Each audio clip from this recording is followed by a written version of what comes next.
Thank you very much, Ivy. Good evening, everyone, and welcome to Klein Scott Field. At this time, everyone, please stand. Remove your hats and give your attention to the American flag flying deep in center field as we honor America with the singing of our national anthem. Tonight, it's our honor to welcome Anna Leininger, a Newton community member and attorney for the law firm of Gilmore and Wilson.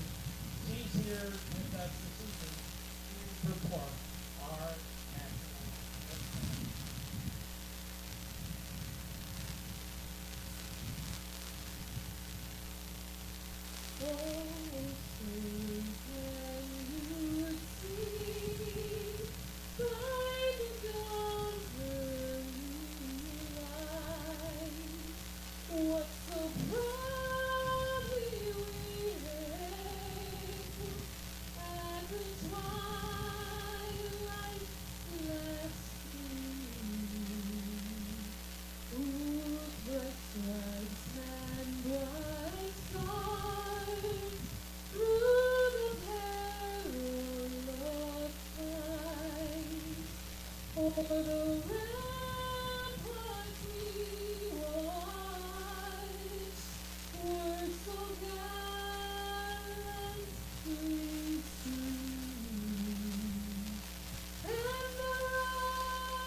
Up my spine. I don't know about you.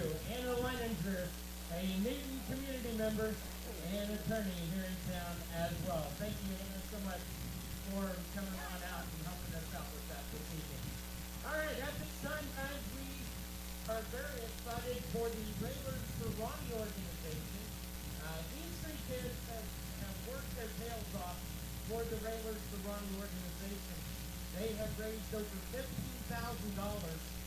for this Leukemia and Lymphoma Foundation, and these three kids from the high school. And welcome back to a new and Sluggin Rebels production, as this is going to be game 4 of our live streaming game, but it's going to be game game 11 for the Sluggin Rebels as they take on the Haysville Aviators. It is currently 7:01 p.m. at Klein Scott Field, and it's a beautiful day right now as we're pitching out the first pitch. But I'm here with, as always, Scott Hogan. It seems like today's going to be a great game today, isn't it? Well, we hope so. The Rebels need to bounce back with the win. You know, we had that strange game on Saturday night where when we got into the top of the 6th inning, Rebels were trailing 5-3. The Lightning started. Game was called, so we reverted back to the end of the 5th inning for the final, because 5 innings is considered long enough for a full game. So Newton ends up taking the loss 5-3, losing the series to Kingman. 2 games out of 3 Kingman took for them. So Newton setting at 4-6 overall, but just 2-6 in the Jayhawk as they start a 3-game set. Be here tonight. The next 2 will be at Hayesville. Hayesville right at 500 in league play, 4-4. They did lose a non-conference game, so overall they are 4-5. They had an entertaining game themselves in Hutchinson. They got a little deeper into the game.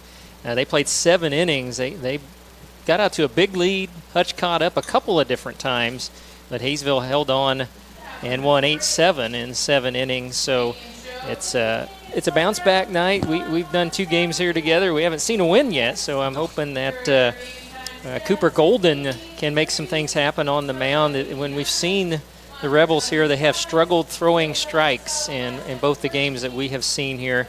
And Cooper Golden has thrown 8 in the 3rd already this summer. 7 walks, 7 strikeouts. He's given up just 5 earned runs, and the first time we've seen a lefty for the Rebels. So I'm excited to see if he can get off to a good start. The Rebels have had bad starts in both the games we've seen. Maybe they can jump out to an early lead and see what they can do. Yep, and Golden is from Amarillo College. He's currently uncommitted right now. He's in his 3rd season. But he's had 2 appearances. He only has 1 loss. But yep, I mean, looking at the stats, you don't want to have a 1-to-1 walk and strikeout ratio, but there's also some benefits being a lefty here in this league where most batters are going to be righties. Disadvantage. Yeah, because absolutely, for the first time in at least the games that we have seen, we've got a pretty significant wind blowing out to left today where it's 330, so going to have to keep the ball located, keep it down and away from the righties as the second baseman, Tyler Lloyd, will lead off for the Aviators, and strike 1 in there with the fastball from Cooper Golden. Lloyd hitting .280 in 8 games played, 7 of 25. He's drawn 8 walks. That's great out of your leadoff hitter as he takes outside. It's 1-1. Get on base any way you can to get things started. 1-1. Sharp grounder, but it's right at Hiche at second base. He tosses over to Bryant at first for out number 1, which will bring up the left fielder, Jack Bell, a .292 hitter through 7 games played. And Bell has a couple of doubles, 7 runs batted in at the plate, 7 of 24. And the wind and the pitch stays just above the belt for ball 1. Batting third here in the lineup will be the shortstop, Kuto Ichikawa. He'll follow, and there's a good breaking pitch, which will even the count at 1-1. DHing in the cleanup spot is Tommy Davis, and batting 5th will be the first baseman, Jackie Jimenez. And the breaking pitch, and apparently that got. Yeah, it seems like it hit him around the wrist. Kind of check swinging that one, but hit him as he went.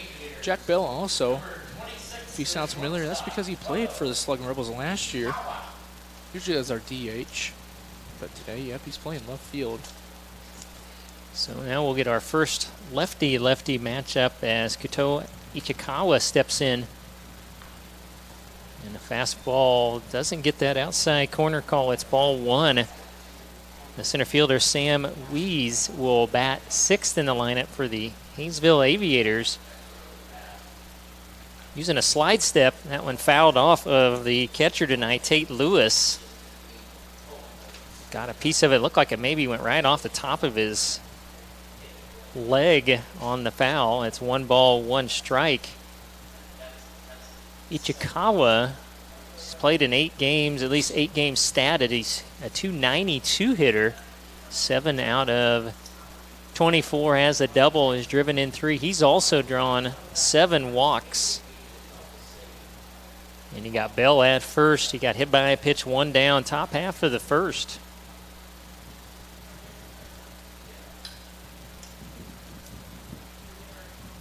And a breaking pitch. I think he may have gone around.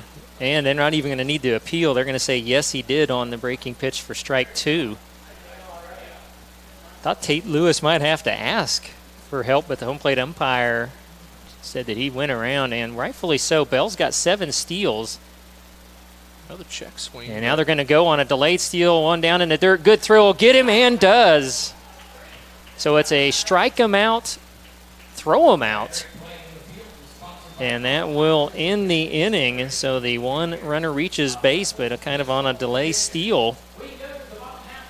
Tate Lewis throws out Jack Bell, trying to get down to second.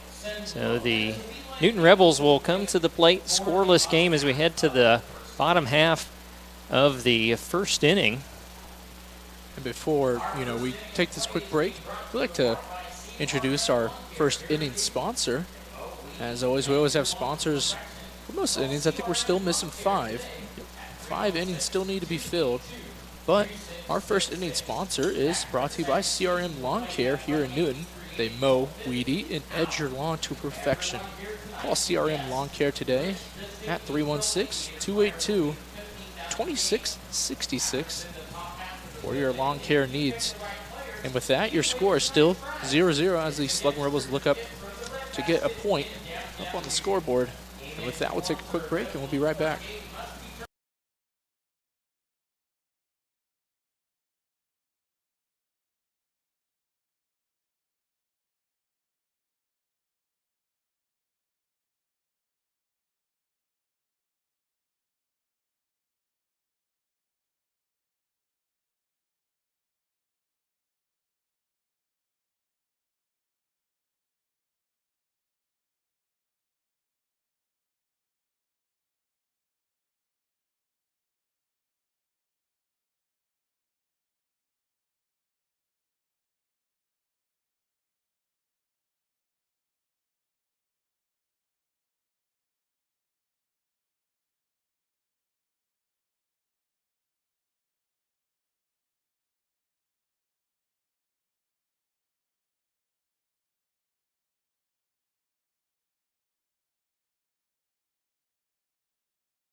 Bottom half of the first inning, no score as the Rebels come to the plate to face Reese Wilson, the righty, on the mound for the Aviators. Reese has thrown 4 innings, given up 3 earned runs. He's struck out 6 while walking 2. He's currently at Hutchinson Community College. They had a coaching change. One of our local kids where I live from Little River going to be there next year. He was very anxious to see the new coach as a new system being installed, as Jordy Lopez, the shortstop, will try to get things started.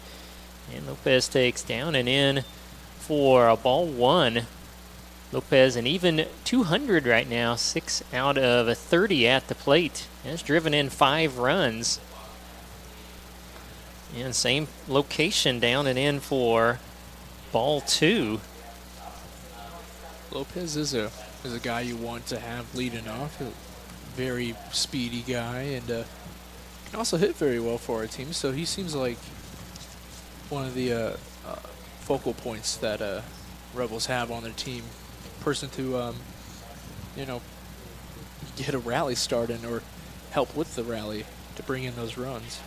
He took a strike at the knees, or maybe just below the knees, and got fooled. I think they're on a changeup, a swing and a miss, and it's 2 balls and 2 strikes. So it'll be Antonio Avila batting second, and he's in center field, and the DH Titan Goebel will bat third. Lopez stays alive, kind of reach out and chops one foul. Cole Myers is in right field. He'll bat cleanup, batting 5th, and playing at third base is Hunter Alvord. And Ryan Webster in the lineup tonight. He'll bat 6th and play left field. Well, and again, it looked like he went off speed, and Lopez a swing and a miss. The strikeout and out number 1 here in the home half of the first inning, and bringing up Antonio Avila, our center fielder today. He was our player of the game at a single and a double in that lightning/rain shorted game against Kingman on Saturday night. And just utilizing the stretch as Wilson looked like he went with a hard slider, fouled back, strike 1 on Avila. Tate Lewis will catch and bat 7th. Batting 8th is the first baseman, Easton Bryant, and Sue Hache, the second baseman, rounds out the Sluggin Rebel batting lineup. This one is blasted to left, but it's going to be hooking and foul. That one easily would have had the distance if it was fair. Got out just a little bit too much in front of that. We mentioned The wind blowing probably 15 to 20 out of the south, which goes right to left field. And nearly a big one there from Avila. Now he's down in the count, 2 strikes, and we'll take one low.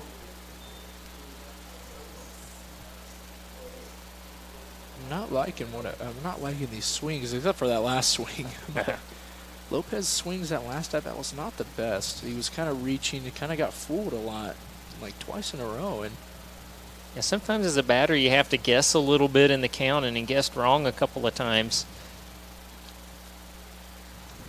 Boy, and I didn't think he would see another one over the middle of the plate, and he just missed it on a 1-2 pitch.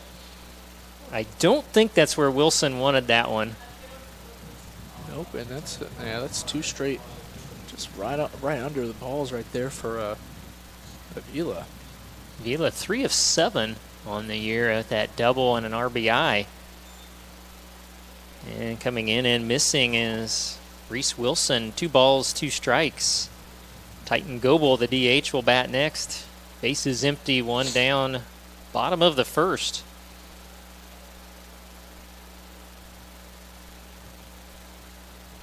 Two pitch on the way. Nibbled at the corner and missed. That's two great pitches right there from Wilson right there. Trying to get him low inside. That one Saturday night, Avila's probably walking back to the dugout. He had a little bit more on the corners. And the payoff pitch, he reaches out, pops one in the shallow center. Wees a long run, a diving attempt. He caught it. What a great play right there from Wees out in center field. Wow, Sam Wees showing the leather there. Makes a great diving catch to rob Avila of what would have been a little bloop single. But instead it goes as out number 2. And it'll bring up the DH, Titan Gable. There we go. Actually, it is Gable. My apologies.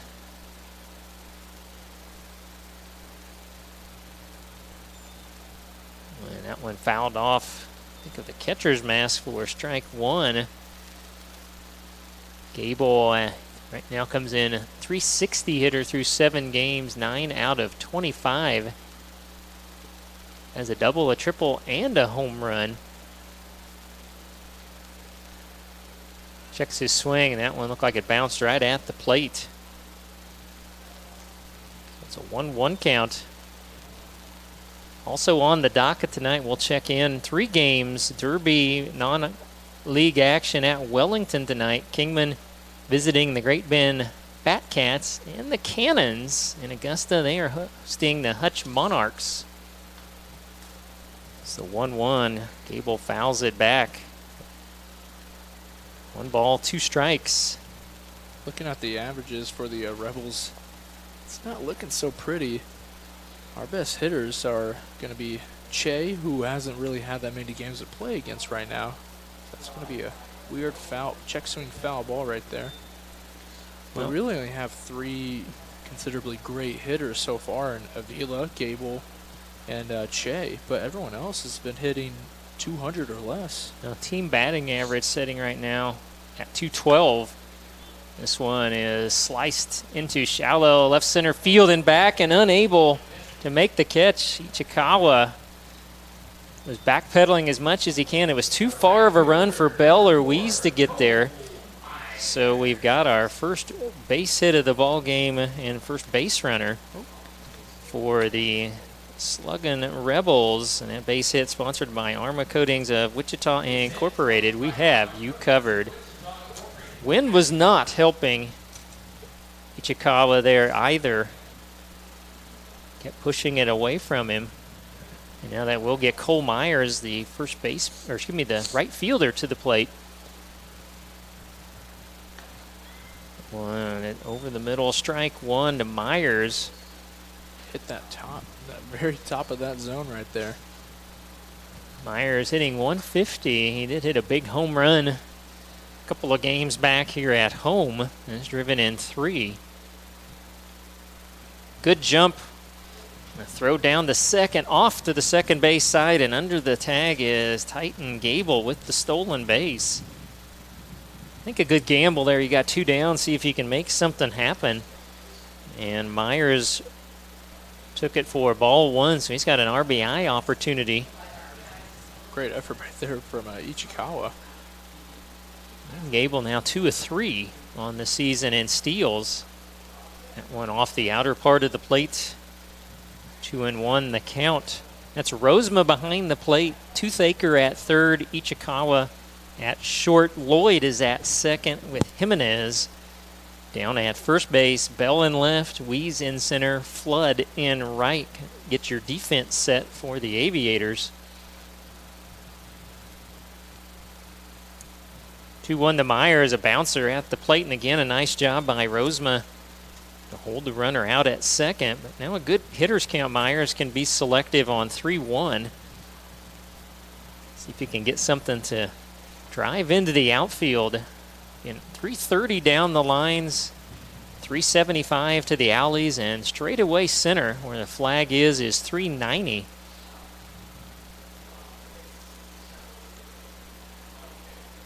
Wilson 3-1 is outside ball 4. That'll be his first walk. It just seems like Wilson's kind of just holding on to the ball too long, and the ball's just like sticking to his hand right now. It seemed like he was being pretty careful with Myers there, especially when he got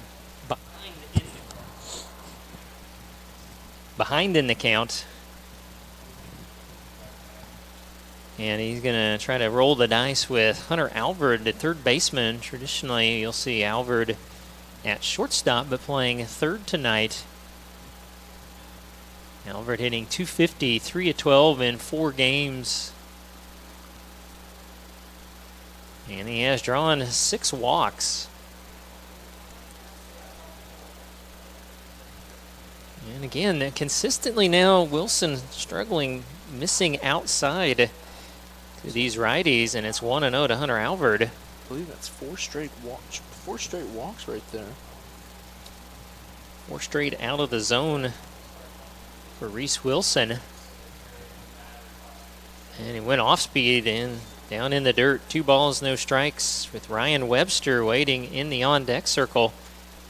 First and second, 2 down. Home half of the first, no score. Klein Scott Field here in Newton.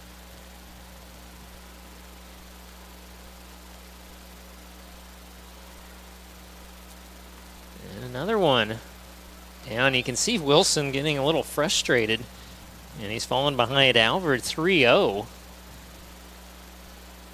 And certainly Alvord will probably sit on at least one pitch.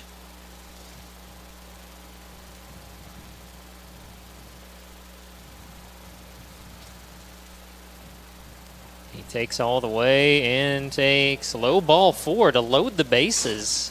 Yep, Wilson tried to just throw it, right down the middle, but went a little too low. As we're going to have the first mound visit.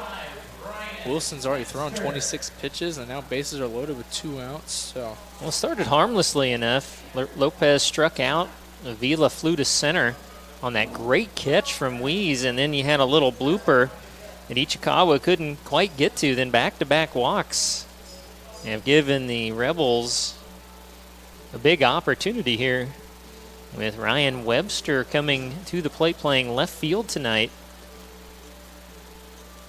Webster was a late addition, as originally Colin Glosson was supposed to be hitting 6, but things changed last minute, and we see that quite a bit in summer league. And get some last minute changes as Webster will step in. He's 2 of 12 on the summer. Let's have 1 run batted in and a big opportunity. Fastball does catch the outside corner. Oh, delay there by the umpire. We were kind of a little pause. I was like, is he going to call that one a ball? I think that had been 8 straight out of the strike zone until that strike for Wilson. And swinging right over top of it, and well located, tough pitch down at or below the knees, outer part of the plate. And now Webster going to have to be defensive. 2 strikes. Bases loaded, 2 down.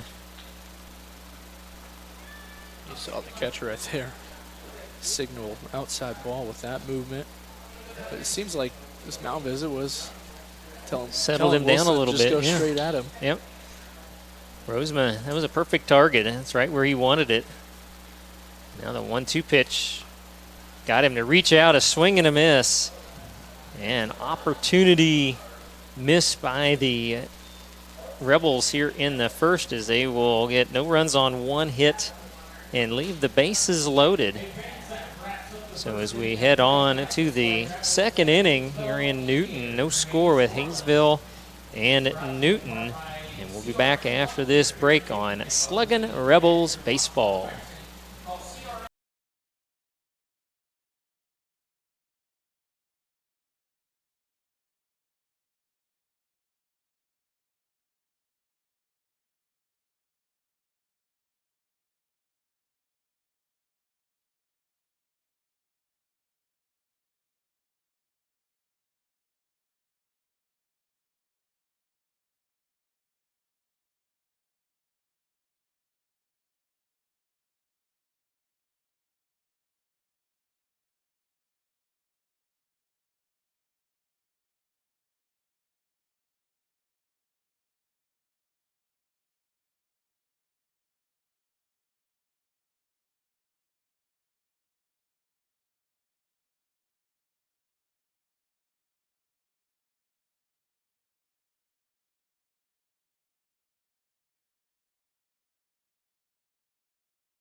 Top of the second inning. This is our Armor Coating of Wichita Incorporated second inning. No score. Hayesville will send up the 4, 5, and 6 hitters. The DH Tommy Davis will lead off. And pounding the inside corner is Golden for strike number 1. Davis in 4 games, 5 of 15, has doubled and homered. And a slow roller to third. Hunter Alvord charges. And he's great at this, but just as I say that, he uncorks a wild one. And he got into, I believe, the dugout area, so it's going to be an error and down to second base. It was Tommy Davis. Alvord typically that very good on the sidearm throw, but that one goes awry. Now the Aviators get their first runner in scoring position. And now it brings up the first baseman and Jackie Jimenez. Davis got pretty lucky there as he kind of slipped up rounding first. But they'll, since because went to the dugout, they'll just advance him another base. Well, those are the things, it's kind of an air compounded there. You're hoping to just keep the runner at first, but you advance him to second. Now Jimenez, a 304 hitter, 7 of 23 as a double. He's driven in 5. And a good, look like maybe a hard slider there. Strike 1 on the inner part of the plate. That's what Golden seems to want to do right now, is try to get it in on the hands of these righties. With slow curve, that's going to be driven into left field for a base hit. Webster will come up firing. And it will be late on the throw, 1-0 Aviators. So they exploit the error and pound in an RBI single for Jimenez. Like we mentioned many times before in this broadcast, errors have cost us so far. I'm counting about 5 runs just in my head. I don't know what the actual number is, but yeah, we can't afford errors right now, especially early in these innings. That's the toughest thing we've had going for us. We always do solid, probably about through 3rd through 9th innings. We always do pretty good pitching wise, but it's always these early innings that get us. Sam Wees in there, fouled one off, and then I think he took, I believe it was strike 2 on the outside corner. Should be strike 2. Well, he's hitting 200. He's 4 of 20. And Golden misses outside, 1 ball and 2 strikes. Weeze does have a double and a run batted in. We get a few shadows creeping onto the infield. Lights are already on, and the ball got past the catcher, and a throw down the second. Still going to get Jimenez easily. Didn't get far enough. Jimenez on a real fleet of foot runner, and that will eliminate the base runner on the caught stealing. Nice throw down there by Tate Lewis for out number 1. Now the count on your batter, the center fielder Sam Weeze, 2-2, and he'll head a slow roller out to Pache at second, over to first for out number 2. It's Che's second ground ball hit to him. And now the catcher Grant Rosema will bat with the bases empty, 2 down in the top half of the second. Rosema 6 of 23, a 261 average. Golden in there with the first pitch for strike 1.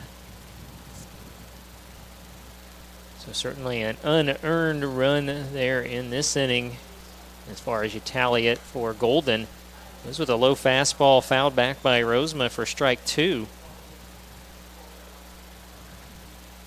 Rosema reaches, would then be the third baseman, Brock Toothaker. He went breaking pitch. Ball almost hit him. Almost got him. We've seen one hit batsman in the first inning. That one was close. Lights are already kicked on in anticipation of the evening sky. As that one stays upstairs for ball 2. You can hear the wind still gusting. Really feeling like summer today, 92 degrees. As a breaking pitch fouled off by Rosema. Had that wind. The humidity's still up there a little bit with our recent rainfall we've had, but not bad. If you're in the shade with the breeze blowing, very pleasant evening for baseball. Definitely for us up here in the press box. Yeah, Golden now has gotten the count full. He missed outside with the fastball, so 3-2 for Rosema. Payoff pitch is chopped foul. Rosema's at 21 pitches right now, so. The fielding alignment we haven't got for Newton. Lewis behind the plate, Alvord at third, Lopez at short, Pache at second, and Bryant at first. There will be a second base runner there as the second walk issued by Cooper Golden. He misses inside to Rosema. So the 3 straight balls right there. And the inning extends to Brock Toothaker, the third baseman. Third baseman, number 15, Brock Toothaker.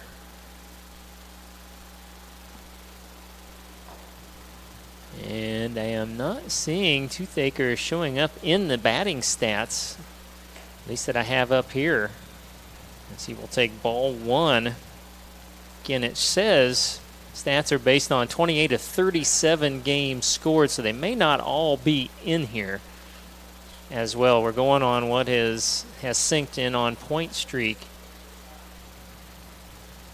It's the best we can provide for you at this time. You know, Golden misses out and away to Toothaker, ball 2. 2 balls and no strikes. Your outfield, Webster in left, Avila in center, and Myers in right, playing pretty much straight away right now. And that looked like the hard slider for strike 1. And I think Toothaker thought that might have been maybe a little bit up in the zone. Oh, that's a great offsuit. It looked like it was slow coming up, and then it broke right back down. With that one definitely being up for ball 3, so Golden has fallen behind Toothaker 3-1 after walking Rosema with 2 down.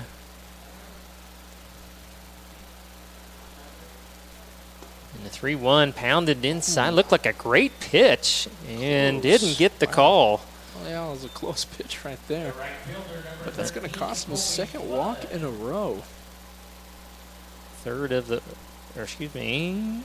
Yeah, it should be the third. Or it's actually the second. And we have a one hit by a pitch. Yeah. And now it's your number 9 hitter, the right fielder, Colby Flood, will get a chance here in the inning. He is 2 of 12, does have a couple of runs batted in.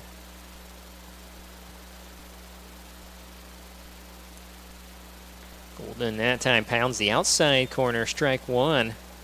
Looking at the scores, the scorecard, hasn't been too much of a Golden's fault for this 1-0 deficit, as we had that costly error. Basically got the team of Aviators a double. Well, another breaking pitch. I'm going to have to guess that's missing inside. It's crazy, yeah. Or a little bit low potentially as well. Yeah, Golden ready. Check of the runner at second, brings in the 1-1. A squirter down the right field line is foul. And helping out was Myers, pointing to the foul side of the line. Clearly was foul, but never hurts to maybe help Blue out there a little bit. Which with a 2-man crew, that's certainly, with runners on base, that is the home plate umpire's call. Just a 2-man crew in the summer. So when runners are on base, that field umpire right now is in the middle of the field. Yep, it's going to be very hard to appeal. Absolutely. And check swings. Now again, the 1-2 pitch. Oh, good pitch. Almost had that reverse action. It spun away from Flood and a swing and a miss. Second strikeout. And that will end the inning. And that strikeout, sponsored by Mark Fox, your local J.P. Wygand realtor, focused on bringing you home. So in the inning, a run scores on 1 hit. There was 1 error and 2 left, so it's 1-0 Hayesville as we head to the home half of the second inning. And wanted to tell you this second inning being brought to you by Armor Coatings of Wichita Incorporated, local leaders in industrial and commercial spray foam insulation, spray foam roofing, and air barrier projects. Armor makes buildings better. Visit armorcoatingswichita.com, or you can call 316-755-9100. And again, as Jared mentioned in our pregame, we have 5 innings that we certainly still need sponsors for this season. It can be, if you want to sponsor a business, just $100 that you're inning the entire season. That's a great deal. If you want to maybe just make some recognition of a local charity, anything like that, or you just want to have your name attached to an inning and be a Rebel sponsor, we certainly could use your help. There's always, with summer leagues, there's some strange pop-up expenses that always come, and that helps with those and helps with the host families as well. So if you could help out, be an inning sponsor, you can contact Mark Carvalho at 316-640-1591, or you can also go online to Sluggin Rebel Baseball. All the information, email, and that information also available online. Yep, and we did get a new sponsor today. We did. Just got notified. It's going to be the Bread Basket. Oh, it's fantastic food. If you've never eaten at the Bread Basket in Newton, you need to get down there. It is tremendous eating. My wife would agree with me. Yeah. So as we move in, the Rebels, they sent 6 to the plate in the first inning, left the bases loaded, so it's the bottom third of the lineup. Tate Lewis, the catcher, is going to lead off. And we'll get you his numbers here in just a moment. And 4 catchers on the roster as Lewis will take outside for ball 1.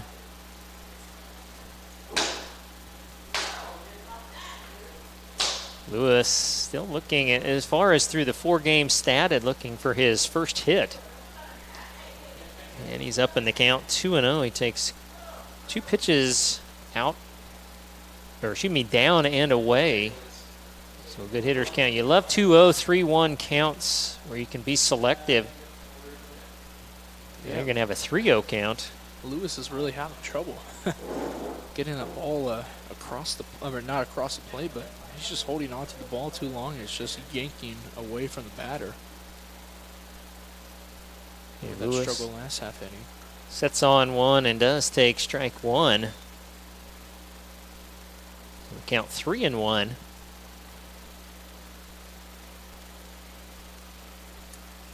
Rebels in their black jerseys, white pants, red caps once again this evening.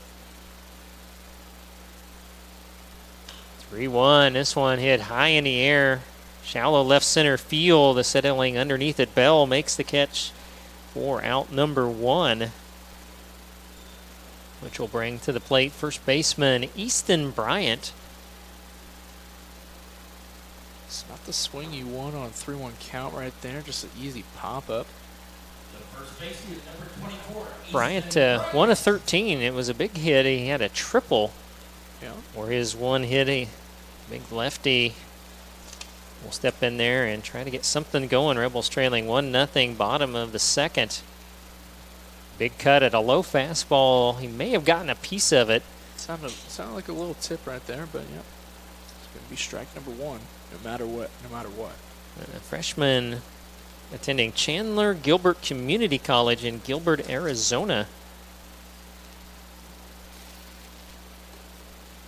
That one misses down and inside. 1 ball, 1 strike. The Pipeliners a couple of summers ago, they had a couple of kids from Hawaii. I thought, man, that's got to be rough to play baseball in the spring out in Hawaii. And they agreed it was. That one also taken low. 2 balls and 1 strike. Didn't realize that. And they played it at Division II. I did not realize there was Division II college in Hawaii. I got to look it back up, but there is. I wonder what competition. Got to travel a lot. Yeah, I was going to say, I wonder how complicated I think they stayed in the States several weeks when they came in. And Bryant, big swing and a miss for strike 2. And it's 2 balls and 2 strikes. Great, they were great kids. We had a lot of fun with them. Actually, I think there was 3 of them that came in from Hawaii that summer. It's from Hawaii to Kansas for the summer. That's a tough move there, as Bryant now has worked the count full. As there's bases empty, 1 down, bottom half of the second. That's usually my reaction too. Anytime I hear someone, move from, Kansas, move to Kansas from a very nice place, it's just like, why? Boy, and a good location. Wilson, that's where he got the swing and misses. He came back inside. Gets out number 2 and will record his 3rd strikeout. The second baseman, number 1. Suha Che will step in. The Rebel second baseman hitting .438. He's 7 of 16 with a double. He's driven in 3. He takes out and away for a ball 1. Rebels got a single and back-to-back walks after 2 down in the first. Ended up leaving the bases loaded. And there is a little off the end of the bat, but perfectly placed. Going to get between Toothaker and Ichikawa. Slicing one in the hole there. Uche reaches with a 2-out single. And again, our base hits sponsored all season long by Armor Coatings of Wichita Incorporated. We have you covered. Also, this is the Armor Coatings second inning as well. So Jordy Lopez, who led off the home half of the first, went down on strikes and swings at that inside pitch that's becoming the go-to pitch here for Wilson in location. He had Lopez really off balance out in front of a couple of pitches in his first at-bat. See if Lopez is able to figure things out here the second time around. And Hache with 1 stolen base so far. Hache's also racked up his 8th hit and very low amount of appearances for the Sluggin Rebels. I think he missed about 3 games. There's one sharply hit, but right up the middle. Ichikawa will field it and take the force out at second to retire the side. So Pache gets the 2-out single, but the Rebels will strand one. So we're going to head to the third. It's 1-0 Hayesville as we just completed our Armor Coatings of Wichita Incorporated second inning. And we'll take a short break and be back with more Sluggin Rebels baseball.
Top of the third inning, and it's the top of the lineup for the Aviators. Tyler Lloyd will lead off.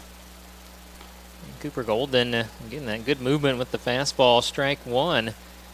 Lloyd grounded out to second base, leading off the ball game.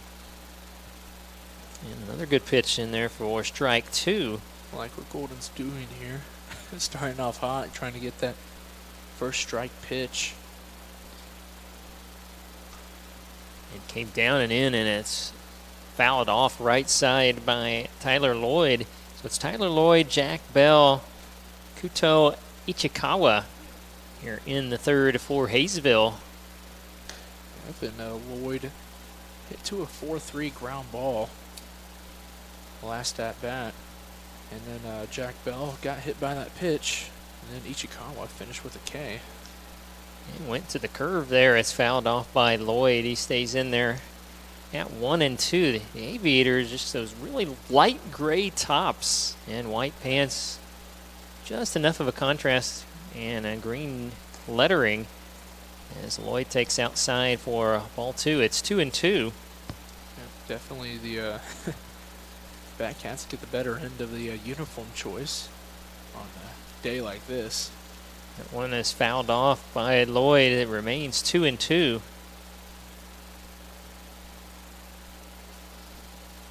Hayesville, their one hit came in the second. It was a RBI single. Now that went down, gets all the way to the backstop for ball three, and Lloyd has worked the count full, leading off the top half of the third. As they get the kind of ambitious bat boy here for the Aviators. Love the top he's wearing there, the stars and stripes. And inside ball four, and Golden can't believe it.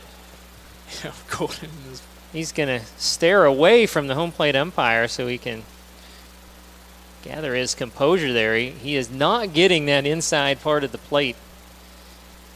Several close calls. You also had Lewis talking to the umpire. But yeah, it's got to be tough for Golden, giving up 4 straight balls. So now Jack Bell steps in, and they throw over to keep an eye on Tyler Lloyd. Bell, as you aforementioned, he got hit by a pitch back in the first inning. Check back. Pretty good throw over to first. Again, a lefty on the mound is always a different animal as far as base running. Lefties with a good move can really paralyze a base runner.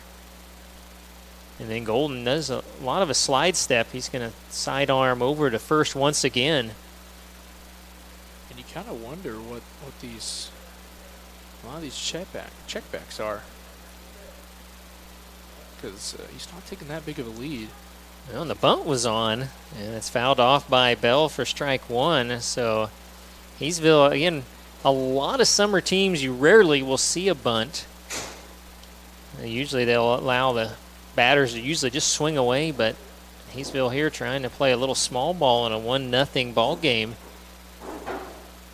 This time going to swing away and got one just off the outer part of the plate. Got Bell to go after it for strike 2. Seems like Bell was sitting fastball, and that one kind of just curved back outside. That's Golden's movement. He gets that fastball to move away from the righties. That's going to be 4 checkbacks just to Lloyd. And again, he's out to a good lead. And that's a pitch right there. And wow.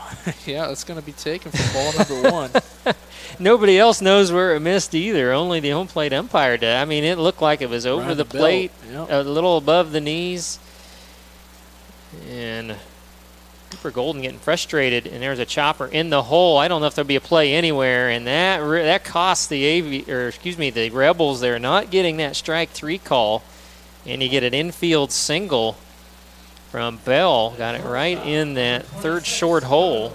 And Lopez, again, wise move just to hold on to it. He had no chance. Yep, Lopez has been about in 3 of those situations where he could probably make a tough throw right there, but it's glad to know he knows not to make a potential error and hold on to the ball and only let it be a base hit. And I wondered, and it was, Ichikawa was squaring the bunt, trying to get both runners over, and took a breaking pitch up around the lettering for ball 1.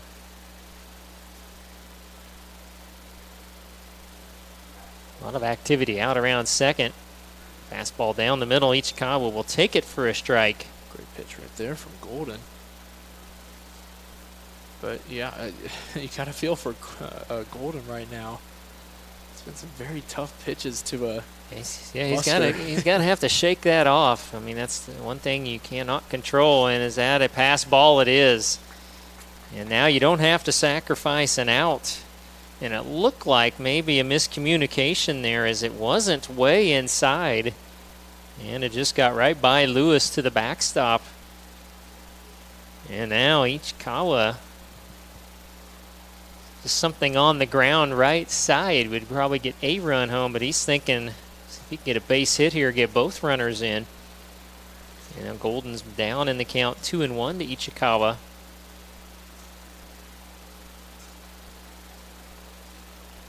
And this is way out and away with a breaking pitch. It's 3-1. The number one thing right now is gathering your composure for Golden. It's been very tough breaks right now as runners are both on scoring position, and he draws another walk. So Ichikawa walks. That's the second of the inning, 4th of the ball game for Cooper Golden, and that's going to load the bases for the middle of the lineup. And DH Tommy Davis will step in. Ichikawa had struck out in his first at-bat. Davis led off the second, reached on an error, ended up being a 2-base error, and scored a run on the Jimenez single.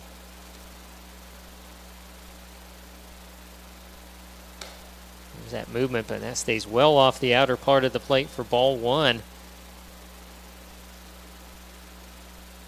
It's currently 1-0. Golden opportunity for the Aviators here in the top half of the third. That one, boy, borderline again, and it goes as ball 2, maybe a little up. Aviators doing a great job of watching the ball right now. And, I think they're going to make Golden throw at least 1 or 2 strikes unless they get a fat one over the middle of the plate.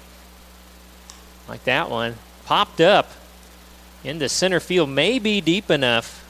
Avila will come up throwing to third, and it's cut off. It'll be a sac fly RBI for Tommy Davis, scoring Lloyd from third to make it 2-0 Hayesville. Good decision right there from Avila, knowing he can't make the throw over there, so just hit the closest cutoff to third base with Lopez. And well, the thing happens if you try to throw that home and throw it over the cutoff man, then you got second and third instead of first and second. Sometimes you have to think about minimizing an inning, keeping runners from advancing, and it was a nice decision by Avila. And now Jimenez, who had the RBI single in the second will step in.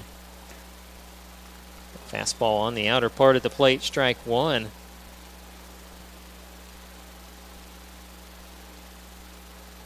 And we'll get you one score update as shown up here on our scoreboard tonight. We'll do that here in a little bit. Got it right there. Boy, and got the call that time. I thought that was maybe up a little bit. And it is called a strike two, so this time Cooper Golden out in front of Jimenez 0-2.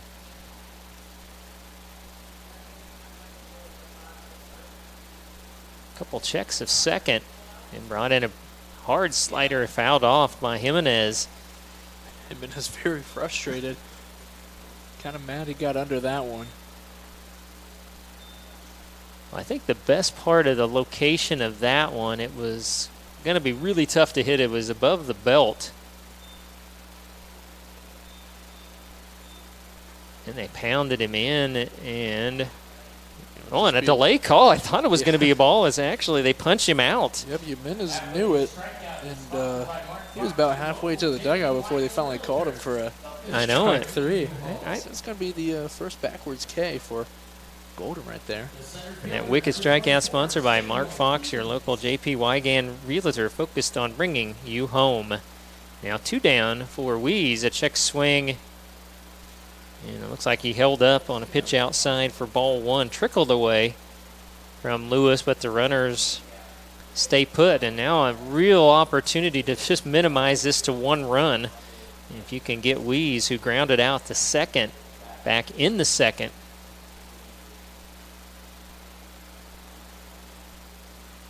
1-0 pitch.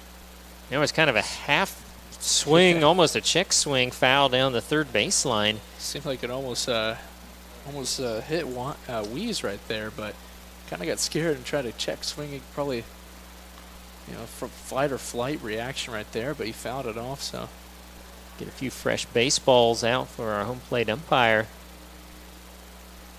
And in the bottom of the second right now, the Cannons have jumped all over the Hutch Monarchs tonight. It's 12-0. And again, the Batcats and Islanders and the Twins and the Heat tonight. I'm not seeing any score yet for those contests. Sweeping pitch stays outside. It's 2-1. Sam Weeze, if he reaches base safely, it would be Grant Rosema coming up. Rosema draw to walk last inning, all the way up to second. That one way outside. Boy, just a snow cone there by the catcher, Lewis. Right now, Golden now has to stay away from that sweeping curve right there. Probably challenge him right down the middle. 3-1 pitch on the way. And he's going to load him up. 5th walk and 3rd of the inning for Cooper Golden. It looks like oh, never mind. So now Grant Rosema, and he's the catcher, so he still had on the shin guards. He gets those off as he heads to the plate. He walked in the second inning, was one of 2 runners stranded, where Hayesville picked up a single run in the inning.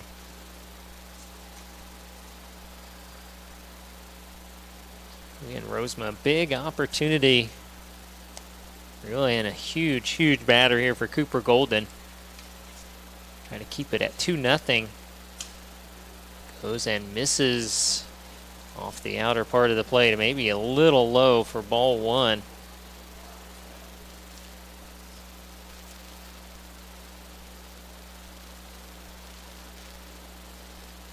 Golden kind of a check at third and challenged him with a fastball and got it by him for strike one. Seems like we might have had some broadcasting issues as they're still kind of popping up with bandwidth, but seems like we should still be fine. Apologies for anything that happens during the live stream. I'm trying to get them fixed as possible. 1-1. Good pitch right at the knee. Strike two. Cooper Golden up in the count, 1-2. Bases loaded, 2 down. Top half of the third, 2-0 Aviators. This will be a very crucial out, like you said earlier. Yeah, base has been loaded twice and has only allowed 1 run. So he steps off the plate. Time is called. It's been one refreshing thing here in the summer league. We have seen so few of time called by the home plate umpire or the pitcher stepping off. 1-2. Great pitch right there. And there's the delayed strikeout call. It is strike 3. I didn't know if he was getting it again, but he did. And Cooper Golden again works his way out of a jam. 1 run does score on 1 hit. 3 big runners stranded here in the inning on the 4th strikeout by Cooper Golden. 2-0 Aviators as we head to the home half of the 3rd as you are watching Sluggin Rebels baseball.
Antonio Avila leading off, hits a high, shallow pop fly into center field. Long run for Weeze. He is there. 1 pitch and 1 out. So Avila has popped out twice to center field. It was a much more adventuresome one for Weeze. He had to make a diving catch out there first time. Get Avila that one. Little long run, but made it pretty easy. And now Titan Gable, he's got 1 of the 2 hits right now for the Sluggin Rebels. He had a single and a stolen base, got stranded at 3rd in the 1st inning. The first pitch swinging, he hits a high fly left center field. Now Weeze runs and then defers off to Bell, who makes the catch. So 2 pitches, 2 outs here in the home half of the 3rd. Yep, definitely not something you want to see right now from the Rebels as a... They are in danger of going really quickly here as Cole Myers steps in. He walked in the 1st. Yeah, you don't want to do that, especially for your pitcher. And Golden has already thrown 67 pitches right now, and he just got out of a big jam. Only allowed 1 run and bases loaded twice, and now you're going to have to come out here. Maybe a short inning. Work here as Myers took a fastball, and then that one is going to hop back to the backstop. 1 ball and 1 strike.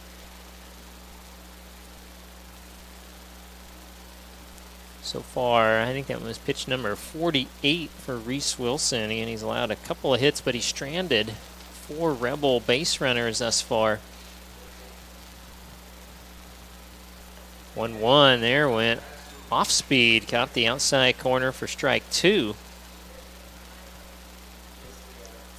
So count 1 and 2 bases empty, 2 down. And the Rebels down 2-0 to the Aviators.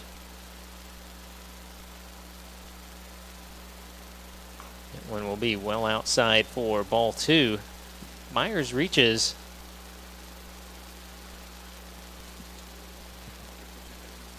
Actually, pitch Ford just a little behind. He's at 52, I'm told. And the 2-2, oh, got a good cut at that one. Fouls it back, did Myers. He would like to have that swing back, get started just a hair sooner. Well, Myers reaches, if it didn't be Hunter Alvord. In the 2-2 pitch. Fouls this one well back and out of play, and that long foul ball sponsored tonight by Central National Bank of Newton. Money for life. Member FDIC. And the 2-2 count remains.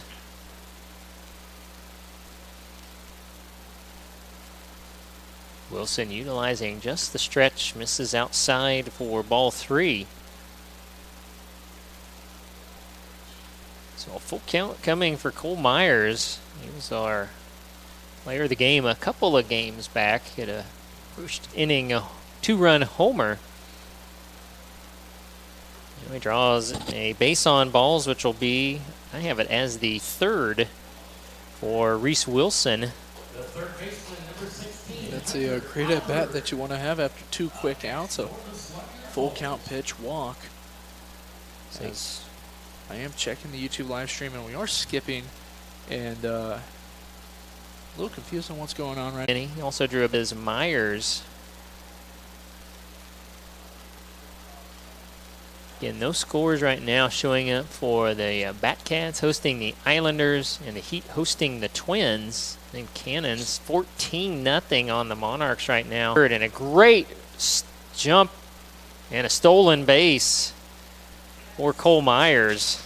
Yeah, as you said, it was a great jump right there from Myers. You know, right as he saw the pitch was down and away, he just immediately took off. Yeah, that one definitely he stole off of the pitcher. It was a good throw by Rosema. He just did. Rebels at 0 as probably a swing and strike right there. On Brock Toothaker. He walked in the second inning, his first 2 pins, and then another swing and strike right there. So good start once again from Golden. Got him to chase that fastball, definitely out of the zone upward, and if he can get him to go after that. That ball kind of gets a little too high for ball number 1. Yep, you said Toothaker reached first on a walk, but was left stranded. The bottom of the second. Oh, boy, pretty pitch strike there. Him out right there. Golden again. They got that movement just enough away and down from Toothaker to get his 5th strikeout of the ball game through just now 3 and a third innings. So now we got Colby Flood, who struck out in the second inning, looking to become Goldman's 6th victim of the night. That ball's a little too high for ball number 1. Right now, you mentioned Golden. He has stranded 5 runners through 3 innings, so to say it could be worse than 2-0 is an understatement. I think that ball was low for ball number 2. Still trying to go back and forth to see if this YouTube live stream is still working. As I'll be a look at strike number 1 as well.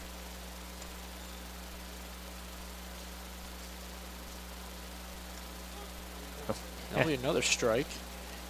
And when it's funny when you see it pop out of the mitt like that, and from our angle we can't quite tell that. You wonder, did it hit him? Did it what? And then it's always odd to see the umpire calls a strike there, which I believe it was, to make it 2-2. Flood looks at a high ball, so full count now for Flood. As top of the lineup, Lloyd is next up. That's going to be probably a little low, but great framing right there from Lewis. Kind of looked a little bit too low. So that'll be a walk for Flood. That's number 6 for Cooper Golden. Again, such a borderline pitch. He just has had some bad luck tonight on some of those 3-2, 3-1 pitches. Okay, we have 1 out. It does. I think I can confirm the live stream's back. it's not going to skip anymore. So Lloyd, great news. he grounded out to second in the first, walked and scored a run in the third inning. It's a great pitch right there from Golden, making it 0-1 count. He took a little something off of that pitch. I think kind of something that we haven't really seen a lot tonight from Golden. He did it again and got him way out in front of that one. So now it's going to be 0-2 for Lloyd. Jack Bell up next. He was hit by a pitch in the first half and then reached all the way up to third. That last inning. That ball is fouled deep near the cars. You weren't going to find my car within about 200 or 300 feet of the stadium. I get a nice walk to the stadium. I park right next to foul territory, and that ball, I think just it got gets hit him by a pitch right there. Yep. So it's going to be. That's your second hit batter for Cooper Golden. And breaking pitch came way too far in that time. And So we're that'll going to have the first mound visit right now for Golden. We'll see what they do here. and he's setting at 80 pitches, so this could probably go either way at this point in the ball game. Yeah, probably deciding whether or not he finishes this inning out, or, you know, if he gets pulled. I don't think there's really any other in between. Yeah, there's nobody throwing right now, so you got to think it'd be one of two things. Either he's going to stay out there, or maybe your next pitcher's already in the field right now. You don't see that a lot. We know Hunter Alvord can throw, but typically you hold back the guys you're going to throw that night, stay in the bullpen or the dugout area. So I think Golden, he's battled tonight. Give him a little bit more rope here and see if he can work out of this first and second one-out jam again as he faces Jack Bell, who got hit by a pitch and has an infield single. Golden has gotten a lot of 0-2 counts turned into walks or, you know, easy singles. That ball's popped up and fielded easily by Che.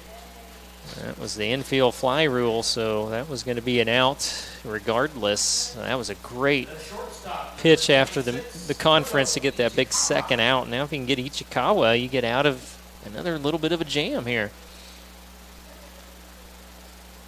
Now we got Ichikawa, who struck out in the first inning. So he looks at ball number one around the outside corner. And in the third, he was walked and reached second on a sacrifice fly. And he kind of just takes a sword swing right there. That was just one of those I can't, I'm trying. I might as well just go around. I'm not going to be able to hold up kind of swing there from Ichikawa. He certainly would like to have that effort back. 1-1 count for Ichikawa. Runners at second and first with 2 outs. And that's a great pitch right there from Golden for strike number 2. We'll see what Golden does from here, and we'll see what we'll see what he can do here. I mean, he's gotten many 2-strike counts, but it's either been 3 straight balls, as that one's also a ball. But it's been his pitch, like you can see it based off his pitch count, only has allowed 2 runs, but the amount of walks and hit by pitches, I think that's 9. 8 free passes, yeah. 9 or 8 free passes.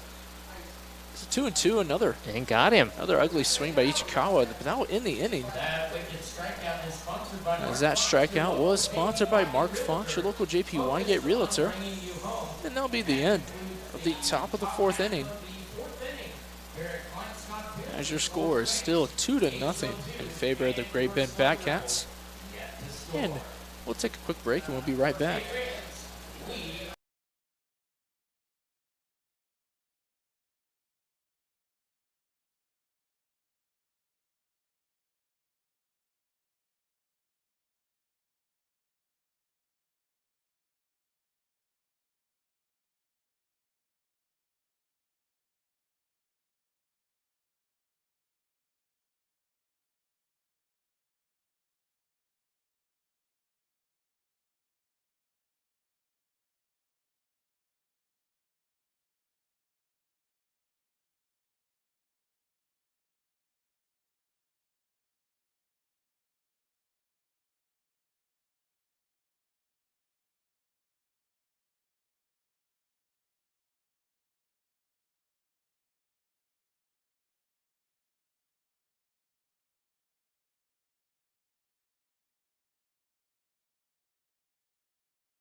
We're in the bottom half of the 4th inning, 2-0.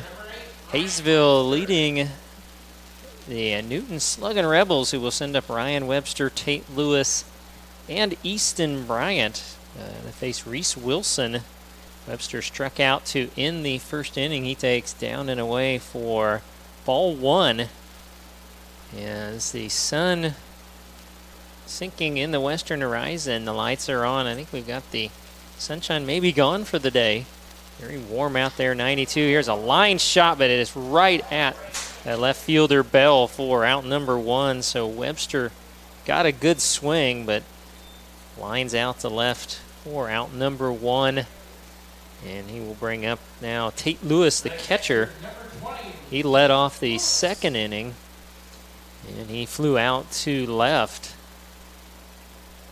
I'm going to double check. I believe the hits are even so far tonight at 2 apiece. And it's 2-0 on the scoreboard there as that breaking pitch gets away from Wilson. Well outside for a ball 1. And following Lewis will be Easton Bryant. 1-0 stays down and in. 2 balls and no strikes. 7 runners stranded for Hayesville so far, and 5 for the Sluggin Rebels. So a lot of opportunities for both teams. As the 2-0 fouled off by Lewis. And that's what you look back on through a game. Did we have runners out there, and how many did we put out there with walks, errors? How many extra outs did we leave when you surmise a ball game? And now Lewis up 3-1 in the count, takes one well outside. Hayesville again last playing the Monarchs. They got in 7 innings. We got in just over 5 on Saturday night before the Storms moved in. And taking on 3-1, catching the outside corner is Wilson for strike 2. That'll run the count full on Lewis. Apologies for the finally got everything situated. As a, I guess, I don't know, I had my head over the clouds or something, but I thought this whole time we're playing Great Bend Batcats. Had it on the live stream, had it titled everywhere. I got no message from anyone telling me, hey, we're playing Hayesville. Yeah. And finally, at the end of the inning, I said, you know, the score. And then Scott turns to me and says, hey, we're playing the Aviators. Playing the Aviators. I'm like, you pulling my leg or something? So Lewis draws the walk. That's the 4th for Reese Wilson. And it'll send up Easton Bryant, who struck out in the 2nd. And that one down and in for ball 1.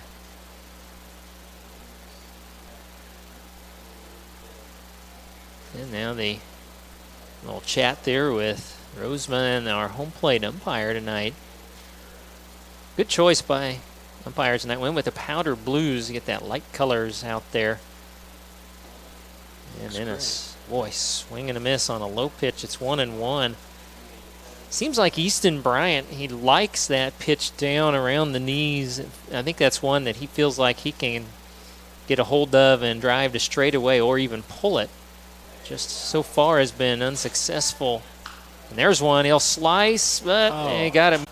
Ichikawa there for out number 2, so it's kind of a soft liner. When it left the bat, it was a little more hopeful that was going to sneak its way into left center. Over, yep.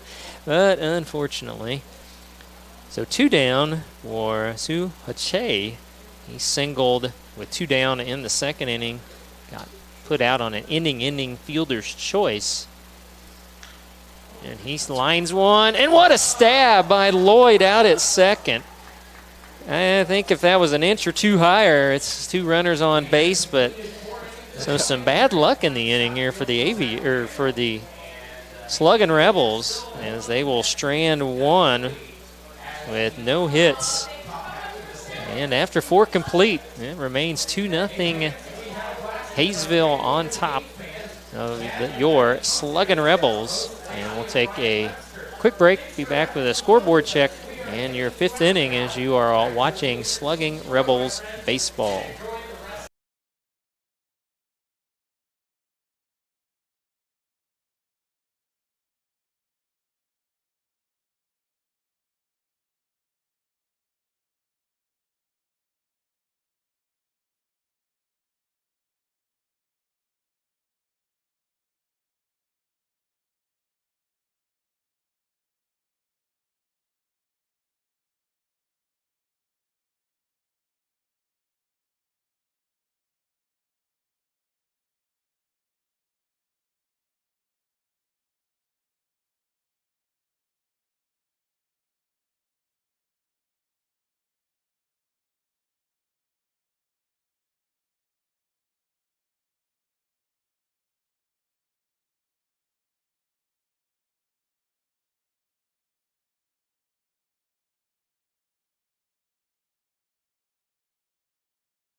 And welcome back to the top of the 5th inning as we have a pizza up noon call to the bullpen as we got Alex Gillig coming in to relieve Cooper Golden. Golden finished with 85 pitches. And Gillig didn't have the best start as in his last outing. He started I believe it was the other night. It was against the first game of the series of the Islanders, as it looks like you're going to get a ground out and a close play. Gillig covering. Goodness. Davis hustling down the line, took nothing for granted, and Cohus 3-1 on the putout, just barely. Yep, that was great reaction right there from Gillig, as that great play in the field was sponsored by Carl Hodges and family. They were celebrating 23 years of Rebels baseball tradition. Yeah, the other night against the Islanders, Gillig went just an inning and 2/3, gave up 7 runs on 2 hits. He had a strikeout, but he had trouble placing things as he walked 5 in that outing. So that's a miss off-speed high pitch right there for ball number 1. So we got Jackie Jimenez back up to the plate. Good placement there. He looks at strike number 1. 1-1 count. Jimenez got the Aviators on the board in the second with an RBI single, but then Golden struck him out in the 3rd. That ball's popped up towards right field. Myers is easily under that one for out number 2. So now we got Sam Weiss up to the plate. Sam didn't hit in the first, grounded into a 4-3 play in the second and walked in the 3rd. So we just got an update that the Kansas Cannons are winning 16-0 Tough against outing the Hutch Monarchs. Wow. Very strange, strange thing to see the Hutch Monarchs losing that badly. So the count now goes 2-0. So Gillig's up to 3 innings, or 4.4 and 2/3 innings pitched now, and is making his 4th appearance. That ball's ripped foul left field. He's given up 7 earned runs. He has walked 7 and struck out 3 in his outing, so he's hoping to try to find that placement a little better tonight. Those 7 earned runs came the other night, surprisingly, as he swings and misses right there for strike number 2. Now he's 1 strike away from a 1-2-3 inning, and he gets off to a good start. We know he's got good stuff. If he can get it located, he could make a nice middle relief here tonight. So we'll get him to just hit it right over Jody Lopez right there. And that'll be a first base single for Weiss. So now it brings up the 8-hole Brock Toothaker. Rosema, sorry. Catcher Rosema.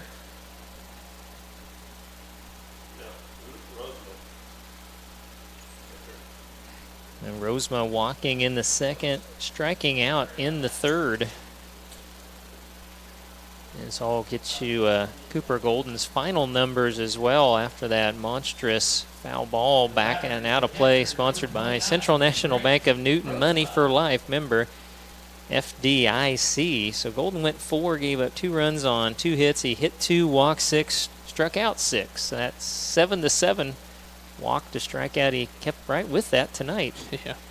So that ball's low in the dirt for ball number 1. Rosema walked, reached second in the second inning, and then struck out in the 3rd. See if Gillig can provide great relief right here. 1-1 count. Another low pitch. 2-1. You know, the other night, I know this is a lefty batter, but that's where Gillig was missing to the righties, was, low and away. That was down and in, of course, to a lefty, but that was where he had struggles the other evening. That ball just skips right off the plate. That'll be an easy advance right there for Weiss. So he'd score that, a wild pitch. And let's see if Kelly can get Rosema and work around that as it got a runner into scoring position, and those are those little things that you look at. So 3-1 count for Rosema. Runner now in scoring position is probably great framing so far by Lewis, but it's not going to fool the umpire right there, as that's going to be ball number 4. And now we got Toothaker up to the plate. Toothaker walked and then struck out. The third baseman, number 15, Brock Toothaker. Well, we saw Cooper Golden strand 7 through 4 innings. Can Gillig strand a couple here? Gillig gets Toothaker to swing on that one. That one kind of froze up Albert, as he thought that was going to be a little pop-up for him, but it just went right over his head, so he kind of got lazy on that one, but they'll score a run for the Aviators. And then with the late start by Alvord, there was nobody covering third, and it was fantastic base running by Rosema. He moves up to third.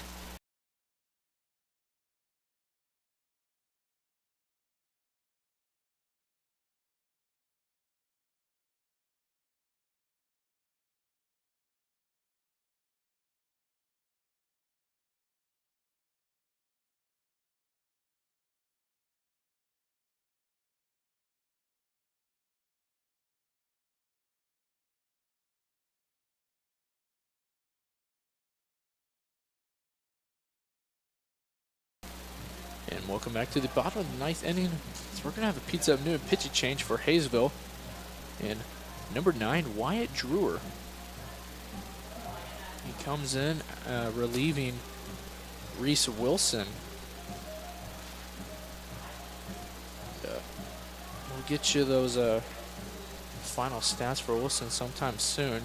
And we'll get you the numbers here in just a moment. I'll get switched over here to the Aviator stats for the season. Wilson had a great outing today. And Pitched Wilson, up 4 goose eggs. yep, no runs on 2 hits. He walked 4, struck out 3. And again, no runs allowed, and he stranded. Let me double check. 4, 5, 6 Rebel base runners. And now Wyatt Drewer. He's made a couple of appearances, 3 2/3 pitched. He's given up 2 runs, neither were earned. He struck out 2. He's also walked 2, and going to face the top of the lineup for the Rebels: Dirty Lopez, Antonio Avila, and Titan Gable. Jurdy looks at an outside ball. So Jurdy so far has he struck out in the first and then reached first on a fielder's choice. He's done nothing else so far. 1-0 count. So he chops that one just straight towards the second baseman Lloyd, and we'll make the play right there as Rosema is celebrating. Wyatt Drewer. Sorry? Wyatt Drewer. So now we got Austin Avila looking to not fly out towards left field again. Actually, he's center field, yeah. yeah. Well, that first inning catch by Weeze, that long run and the diving catch, he thought that certainly was going to be a single. That ball just hits the top of the plate. 4 ball number 1. And Just remember Avila in that first at-bat, he hit a monstrous foul ball. About 20 feet foul or thereabouts down the left field line. He'd like to see him get another one up in the zone and a chance to cut into this 4-0 deficit. that's another low ball right there for ball number 2.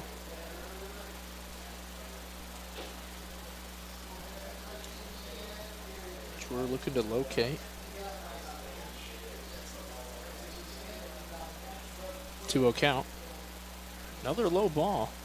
So it's going to be ball number 3. So let's see if Avila takes a pitch right here. We want him to take a pitch. I think he has to here. You're down 4-0. I think you need to see some pitches here from Jeward. Make him throw strikes.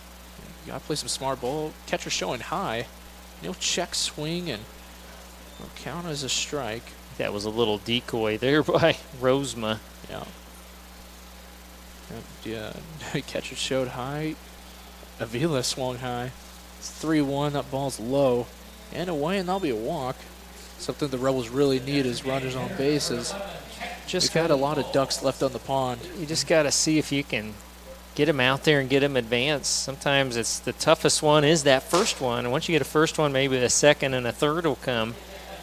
And you'll give Gable a chance here. He's singled in the first, flew to left in the third. You see if he can get something going. Again, there's been opportunities missed.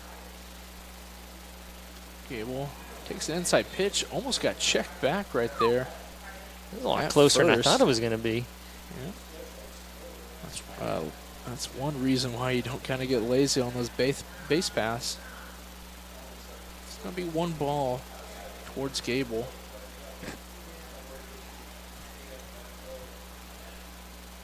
One out, runner takes off, and another good jump. Will be easily safe. Probably could have been safe standing up. That'll be a stolen base right there for Avila. You don't see that a ton when you're down 4-0 starting runners, but it's a great way to get some momentum going, and definitely to avoid a double play. Yeah. So now it's going to be a 2-0 count for Gable. It's going to be not four straight balls, but no, I think it actually is going to be up around somewhere around. Now he is at 4 straight balls. Actually, that would be 7 straight out of the zone because he was up 0-1 on Avila, and 4 straight to him out of the zone, and 3 straight to Gable. So he's going to find the zone there with a strike 1. Still a good hitter's count. 3-1 count for Gable as a hitter right here. If he's thrown 8, his last 8 out of 10 were balls. I'm holding off as he fouls that one off, and I think he just swung on that one just to swing at it because he knew that one was going to be a strike. It doesn't seem like he put too much kind of effort. Well, it was going to be either on the outer part of the plate or just off, and it was just kind of a defensive swing. Looked more like a 2-strike swing, but now it is a full count. Full count runner is at second, and that'll be a swing and a miss for Gable, bringing up Drewer's first strikeout of the night. Now Cole Myers is up to the plate.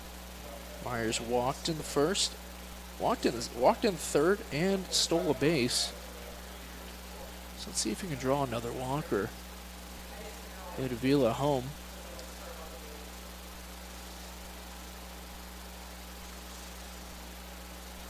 Check back at second. No one's there to really cover. Well, Druid, now I've heard of it, I just don't remember where it is. He's from Danville, Kansas. I love some of these small towns that you can find players currently at Tabor College. They're in the KCAC. Check back at second. Check back again. Now, Druid does not have to throw that. The only time, if you're on the rubber and you go to a base, you have to throw it as first base. So he'd probably be wise if there's nobody covering just to hold on to that ball because nobody's been close to the bag. See, gets it right below the knees for ball number 1 for Myers. Avila is taking a pretty grand lead at second, but there is 2 outs, so would not be smart to check back, or at least have a person on second. 1-0 count, another check back. It's a very weird situation to see. Wondering what Avila is doing, trying to trigger Drewer to check back. Well, certainly you don't want Avila to get 15, 20 feet from the bag, but nothing too major right now. Myers just looks at strike number 1 pretty easily. Out in the 4th. So far, Gillick has been better than most days. That's going to be a nice outside strike. As I recall, that infield single in the third for Bell was that one that we thought was strike 3 on the previous pitch, and that really ended up hurting the cause in the inning.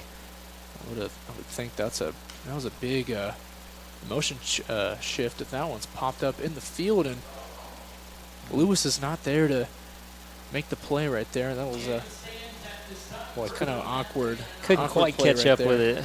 Yeah, that'll be strike number 2 though for Jack Bell. But like we were saying, that missed call in that second it kind of seemed like it shifted, everything as I know it only ended up being one run in that inning, but still, it just kind of.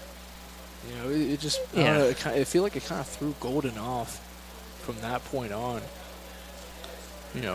Composure or whatnot, but now the count's gonna be 1-2 for Jack Bell.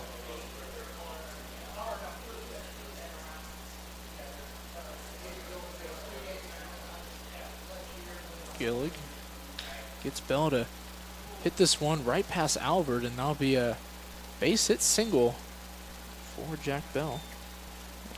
That's his second of the ball game now, 2 for 3. Also got hit by a pitch back in the first, so he's been on base quite a little bit, and overall, looks like that's hit number 5 for the Aviators. So now we got Ichikawa, shortstop, up to the plate, 1 out, runner on first. Runner takes off, and just Lewis loses grip on that one as he popped up, and Jack Bell will easily take second on that one, so 1 strike count. Just flat lost it coming up, trying to get himself gathered to throw it, and would have had a chance. I think it would have been a close play, but another runner in scoring position for Hayesville. Great steal by Jack as prevents the double play. He'll take off once again, and Lewis is trying to get him, and he will.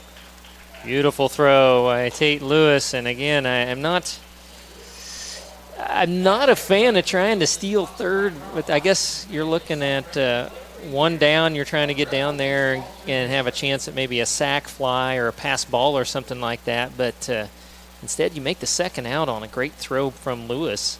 Yeah, Bell probably thought Lewis was probably going to mess this one up, but Lewis was almost beat him.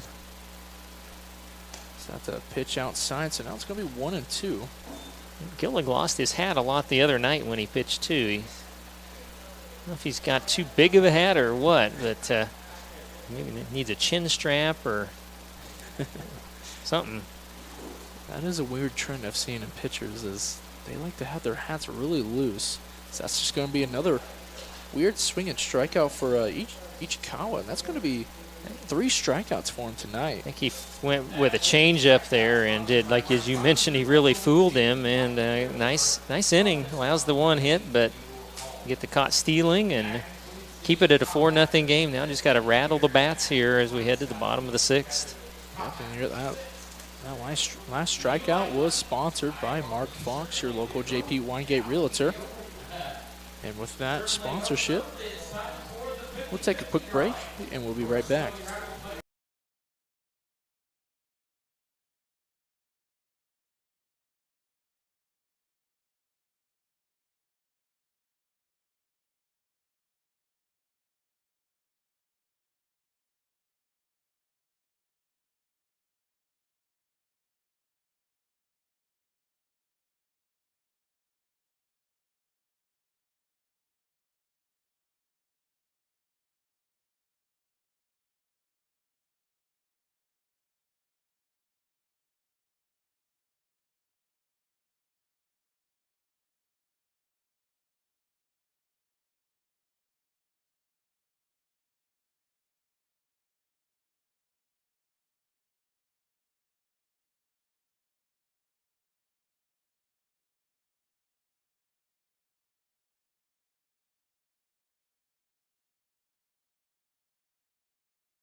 And welcome back to the bottom of the 6th inning, as these Sluggin Rebels look to get something started at least.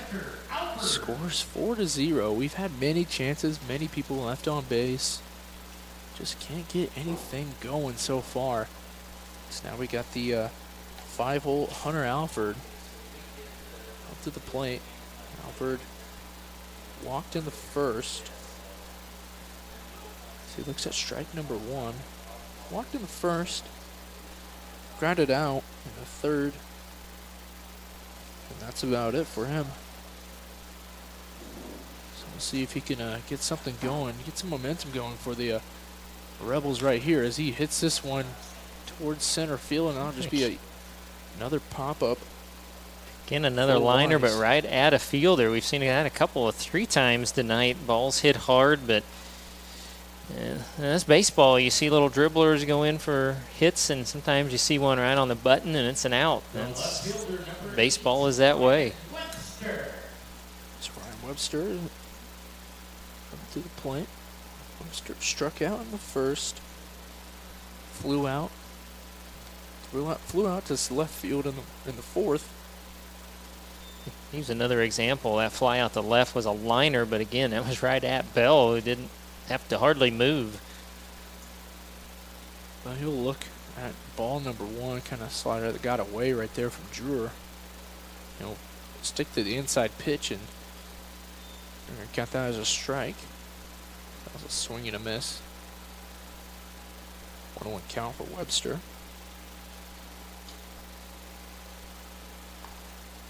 Another swing and a miss, 1-2 now. It looked like maybe a hard slider from Druard. And right, just swinging right over top of it was Webster. Got just a little movement down right at the last. Another breaking ball. Kind of got Webster tripped up, but he ended up hitting it, and that's going to be a great effort from a Webster single right there. Yeah, once that went off the glove of Druard, it was kind of slowly hitting. That slowed it down. Ichikawa was going to have no chance. So, again, there you go. That grass really does slow down that ball. You get Alvord, hits a bullet, gets out to center, and then you hit that one, ends up trickling off a glove. You get an infield single. So sometimes everything all will average out for you. And we got Tate Lewis, our catcher, up to the plate. So he'll take a crack at that first swing and will drop right in front of the right fielder, Flood, and another easy base hit right there for the Rebels. And all these base hits are sponsored by Armor Coatings of Wichita. They have you covered. So now we got Easton Bryant. Boy, Lewis, that's nice hitting. He just went with the pitch off the outer part of the plate, drove it in the right field, and again, an opportunity here. I know there's one down, but two more runners out there for Bryant. Bryant struck out in the second and flew out to the shortstop in the fourth. So he looks at strike number one. But like we've seen, looking at the past stats, just a bunch of flyouts, ground balls, not a lot of hits. Rebels only have 4 hits right now. So he'll look at strike number 2 as well. Again, Druard placed that nicely, took a little something off the pitch, and goes up 0-2 on Bryant. You kind of feel like Bryant's due. He's had some good swings at pitches that he likes and just hasn't been able to make the contact. We've definitely seen the power he has, as he did hit a triple in the second home game of the year. So he looks at ball number 1, so it leaves you some hope. Yeah, and sometimes it takes you a little bit to get going in the summer. That's not uncommon. 1-2 count. Oh, and that ball just got away from Drewer right there. So now it's going to be 2-2. Drew made a great 0-2 pitch. It was a ball, but I tell you, it was close enough. It was good discipline by Bryant, and now he's getting in a little bit better hitters count at 2-2. Webster and Lewis on base. That's a great look right there from Bryant. That was threading right in between that outside strike zone. I know we're calling for the Rebels, but you got to be frustrated if you're Druard. That was a strike earlier in this at-bat. I mean, that location was perfect. There was nothing wrong with that last pitch. Full count, another outside pitch. Now, that one I think maybe was up a little bit. You got to take the breaks when you get them, and Bryant draws a walk there to load the bases for Suha Che. And Che has been one of our hot at-bats. He has been. So this is a great opportunity for Che to solidify that. As Hayesville, they took advantage of some semi-bad calls or hearsay, whatever you want to call them. So this is a time for the Rebels to take advantage of that. With only one out, bases are loaded. Jay looks at outside strike number 1. And that's, I tell you, that's kind of a multiple choice now, that outside corner right now. That one looked very similar to a couple pitches earlier. Kind of take your chances on that, yep. So that ball is Okay. hit towards the second or shortstop, and now just get right by him, and now cost the Aviators 2 runs right there. So that's going to count as an error towards Ichikawa. You know, and that was hit right at the field umpire who jumped out of the way, and you don't know how that it looked like it affected Ichikawa, that he lost it, and then that one hop went right over, hit the glove, and into center field. So you take the breaks when you get them, cuts the deficit in half, and gets you back to the top of the lineup. Their score is now 2-4. Runners at second and first. Lopez showed bunt, pulled away. We're going to count that strike number 1. But Ichikawa is so far looking at, he hasn't had that best of a game, has 3 strikeouts. He had a costly error right there, costing the Aviators 2 runs. There's another outside pitch, but seemed like it's always in the same spot, but they're going to call it a ball. Your guess is as good as mine right now. As Lopez he's 0 for 3 in the ball game. So pop that one back towards the Rebels bullpen. So that Montrez foul ball is always sponsored by Central National Bank of Newton. Money for Life member FDIC. So 1-2 count for Lopez, trying to avoid an 0-4 ball game right now for him. 1 out. One runner in scoring position. So that's a nice inside pitch right there from Drewer. Fouled it off from Lopez. It's odd the way that fouled off, because it was way in on the hands, and then it kind of squirted towards the third base dugout. Lopez in there battling at 1-2. Lopez looks at an outside pitch once again. Now that one I think That one was way the off. movement right at the last took it off the plate for ball 2, but still, it's hard to take a pitch out there right now. That ball's just right in the dirt, so now it's going to be full count for Lopez. So great at bat for Lopez so far. He's really worked the count in his favor. When you got Avila behind you and Gable, so big opportunity. You've got it down to 4-2. Yep, and some big at bats. Yep, like you said, and Avila and Gable, two of the only 3 players with an over 400 average. As that ball easily gets away, and that'll be a walk. Well, that's the third for Druard and the second in the inning, and you couple that, of course, with that big error in there, and that has got you in great position here. Yep, and that'll be excuse me. Trip to the mound. Yeah, trip to the mound. As I see some action in the Aviators bullpen. Yeah, they got a righty up. It looks like, judging by, we got some trees obscurus. By that first throw, he just started throwing, so you would expect Druard to stay out there. And this is more for stalling for time than anything. And everybody does it to get a pitcher some more time to get loose. And Avila, remember, you'd like to see one of those first swings of the game. He nearly homered, hit that towering fly ball foul down the left field line. You'd love to see him be able to get those arms extended. And yep, and even then he hit a nice hit towards center field. But right now, you take a single, that would probably tie you up. Yeah, but Weeze, like we said, that first made a great play to get Avila out as he looks at ball number 1. So a lot of pitches just getting away from Drewer right now. So obviously, well, so many lefties. This many walks and from the Rebels. He's facing a righty. A little bit different setup here, and missed outside with the breaking pitch. So that's going to be a check swing, basically a full swing right there for Avila. That was a very mad Antonio Avila on that swing. If you would have had nails between his teeth, he might have bit him in half. 1-1 count for Avila. Full bases are loaded. That ball once again gets away from Drewer. Don't really get that breaking pitch too low. And what you've seen in this inning is you've got the Rebel batters being patient, and several of them now have gotten out in front and ahead in the count. Yeah. That ball almost hits Avila. That inside pitch. 3-1 count. And again, with the bases loaded, you expect to see a good one here from Druid. He doesn't want to walk in a run. Interested to see what Avila does here. Does he swing on this one? Does he let it off? And he will swing at that one. That'll be an easy base hit single, or RBI single. And they're going to hold the runner at third. Yeah, great idea right there from the Sluggin Rebels third base coach to hold the runner at third. That's going to be an RBI single for Avila.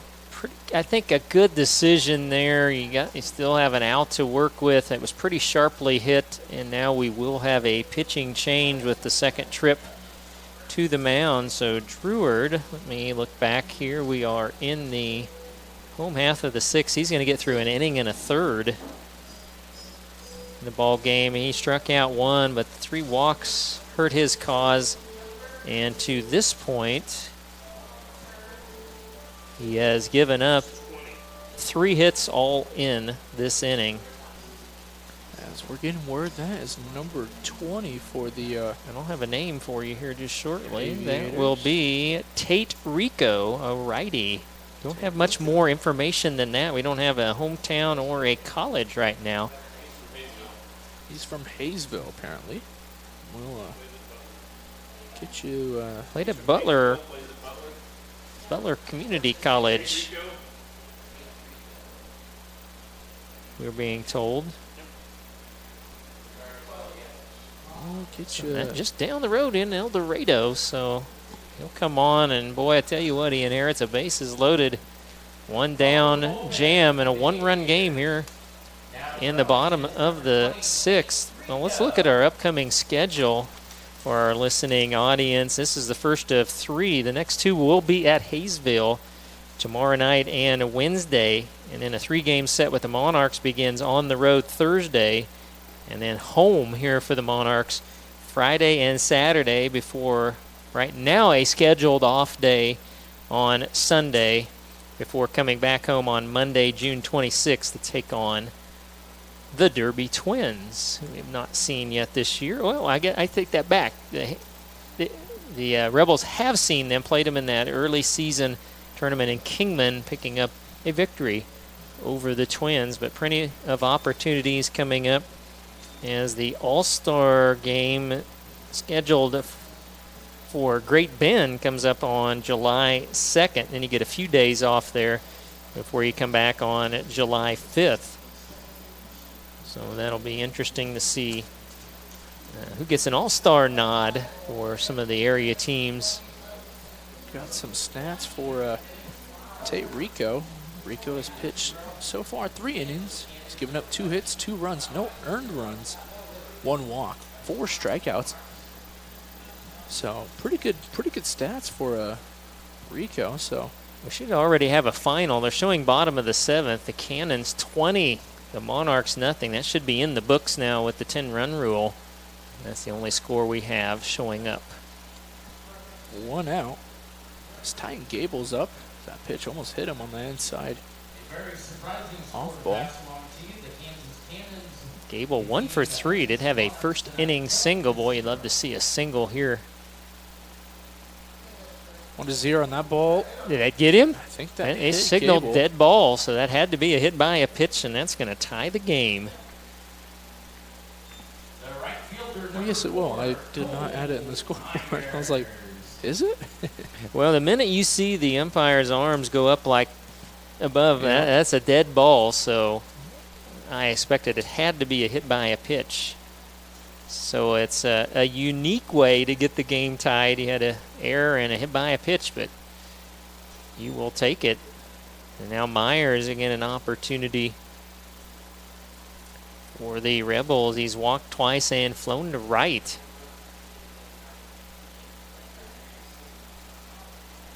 Myers looks at an outside ball number 1. So far for Rico, it's just been hitting that left hitter box.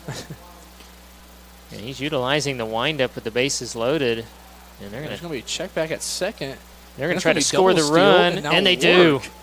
Great idea from the Rebels right there with the double, kind of not even a double steal. It was kind of just a bad decision right there from Roseman. Well, you try the pick off to throw it back to second, and scoring is Lopez from third. And then when the throw comes back to the plate, the other runners move to second and third. So the best of both worlds. You take the lead, and now both runners in scoring position. And it also takes out of the equation the double play at this point. And I think they're going to be loaded once again. That's a 4-pitch walk, I think, to Cole Myers. So right now, you're just watching the Aviators kind of blow up in the bottom of the 6th, which is not what you want out of your team. They batted around. The inning started with Hunter Alvord lacing one, but right at the center fielder, Weeze.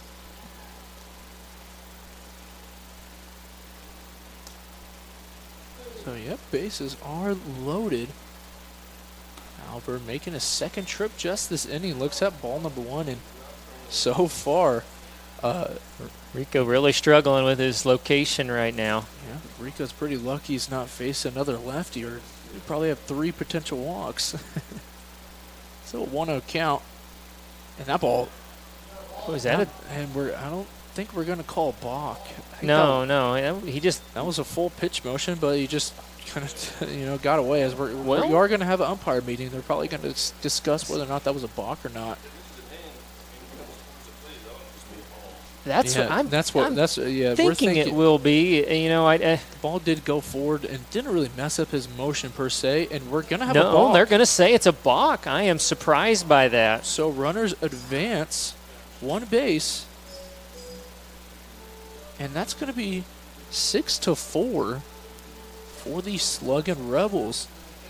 So what a break, as we already have our first mound visit, and we have another pitcher warming up for Hayesville, rightfully so. As this is not a great inning for Rico. That was a quick mound visit. And who was the first batter that Rico faced in this inning? I believe that was Gable. Was it Gable? Okay.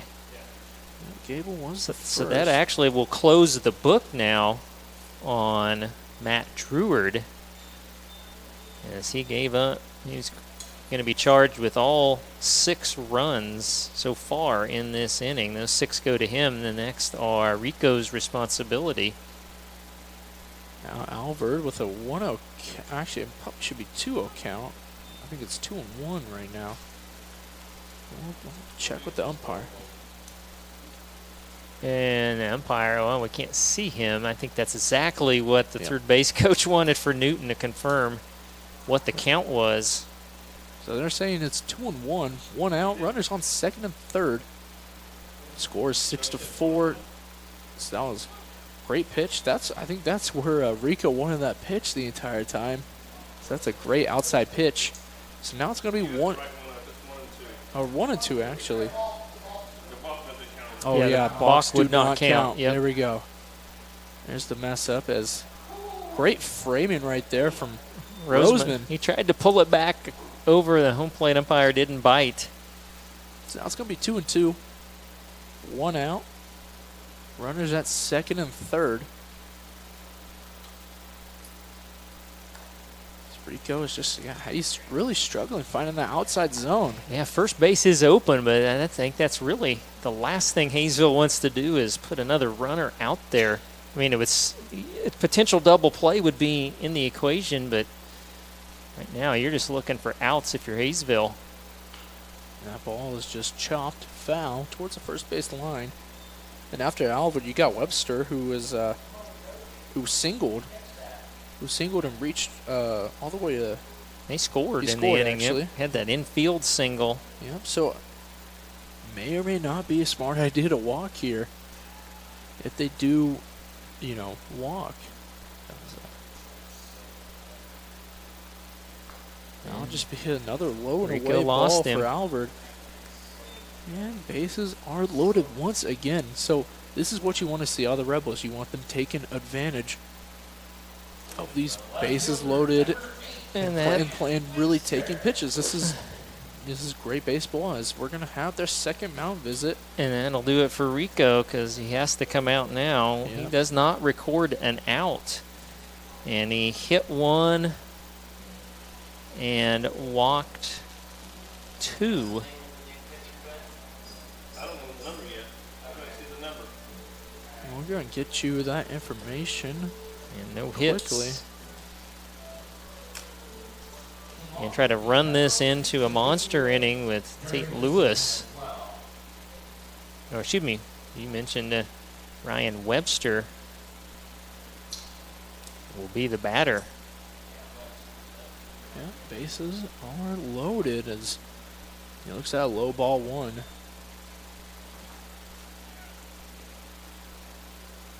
So, yeah, Rebels with 6 straight right now. Put up 5 goose eggs, but not going to be a 6th goose egg as he'll look at a low strike at number 1. So, count's going to be 1-1. 1 out. Bases are loaded for Ryan Webster. See some great patience so far from the Rebels. Taking a lot of pitches. That's going to be ball number 2.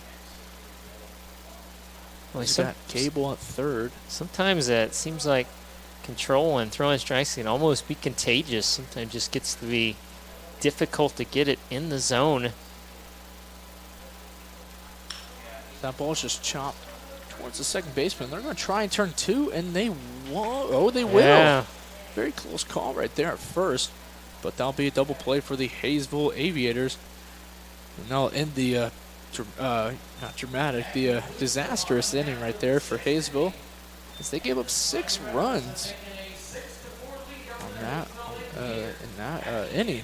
Well, slowly hit, but Hayesville nicely turning a 4-6-3 double play to end that inning. But as you mentioned, 6 runs.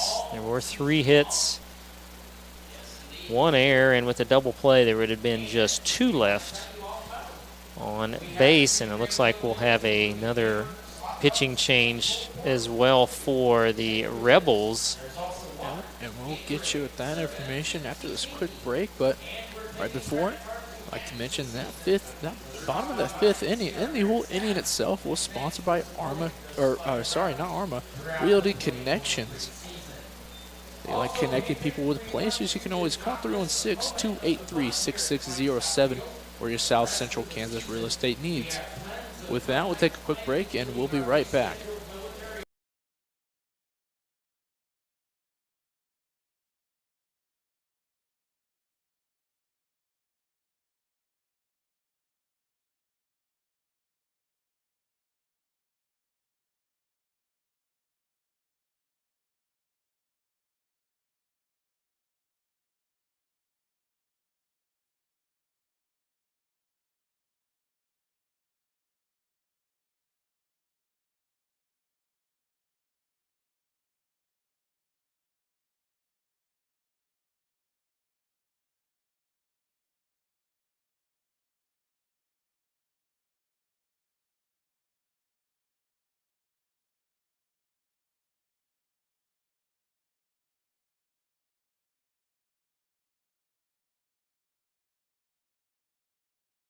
And welcome back to the top of the 6th inning, as we are going to have another Pizza Hut of noon call to the bullpen. It's going to be number 0, Mason Lee. Mason has been very good for the Rebels so far, as he has 3 games played so far. He has a 1.8 ERA, 5 innings pitched, 4 strikeouts, and only has given up 3 hits. And all 4 of those strikeouts came on June 15th against the Islanders. He pitched 2 innings and only gave up 1 hit. As the count's going to be 1-1. It's going to be number 25 hitting for the Aviators, and that's going to be Tommy Davis, the DH. As he reached on an error and scored, as that ball was crushed towards left field, and it's going to hit right in the edge of fair play, and that'll be an easy double right there for Tommy Davis. As we just mentioned, he reached on an error and scored in the 2nd inning, flew out in the 3rd, and grounded in the 5th as he just got a double for the Aviators, who are now trailing 4-6, and we're going to have a not a mound visit, but a pitcher meeting. And Lee hung that one out over the middle of the plate, and probably fortunate where that was located. It stayed in the park. Yep. Davis just didn't quite get under it. It one-hopped at the track off the wall. So a double, not the way you wanted to start the inning, but probably avoided a one-run game. It stays, for now, at a two-run game with Jimenez. Hayes is back to 6 hits compared to the Rebels' 6 hits as well. That's going to be a swing and a miss for Jimenez. Jimenez hasn't had the best game either. He reached on first on a single, and then was caught stealing. Struck out looking in the third, and then flew out to right field. So now he's facing an 0-1 count. Little check swing, but not going to say he went. So it's going to be 1-1. Yeah, he definitely held up as Lee was trying to get him to go after that down and away breaking pitch. I think Lee may have got away with that first breaking pitch because that stayed up and over the plate. Did get the swing and the miss. 1-1, and that's a nice breaking pitch right there from Lee. He kind of tricked him. Went inside and got the extended corner call. Yep, it broke right where Lee wanted it. Kind of froze up Jimenez right there. So now it's going to be 1-2 for Jimenez. You expect to swing right here. So did kind of Lee, but a little too far out on that slider. So now it's going to be 2-2. Lewis lost it there for a moment in the dirt, but again, I think a good decision. Davis didn't get far enough away from him. He doesn't want to risk making that first out at third base. 2-2 count. Jimenez kind of not really a check swing, but a little half check swing and then a full swing right at the end. I think he was. Wish there was something out there he could smack with the bat. He was kind of a frustrated half swing, as you mentioned. It's like a golf swing right there. So now we got Sam Weiss up to the plate. Sam has had a pretty good game. Drew a walk. Got a single. So that's going to be a full check swing, and they're going to count it, but ball gets away from Lewis, and that will advance Tommy Davis to third. So be a pass ball there, I believe. Yeah. It's going to be 0-1 for Weiss. The center fielder has had a great game out in the field. He's caught a couple fly balls and made that amazing diamond play on 1 for 2 at the plate. He's got a run scored. So, yeah, very good start for the Aviators center fielder. So that ball is hit deep towards the center and right field side. Could have a play at the plate coming up. Myers is going to throw it all the way to home, and that's going to be that's going to be a close play at home. And what a throw by Myers right there, but Davis is going to be called safe. And wow, yeah, it couldn't be any closer than that, I don't think. We're going to have some protest. No, I think they're just clarifying. Well, yeah, they're going to use their words. They obviously do not agree with that call, but that was a great throw by Myers. But you can't do it much better. I mean, that was – you could have had it maybe just a hair lower to get the tag down a split second. But when you're throwing it from the distance he was, that was an amazing throw by Myers. But it does cut you down to a 6-5 ball game now with Grant Roma, the catcher, up. Roma is going to hit that and foul in right field. So 0-1 count for Roma. But Weiss now, he's got 1 run scored and now 1 run driven in. He gets credit with the RBI on that sac fly. 0-1 count for Rosema. 2 outs.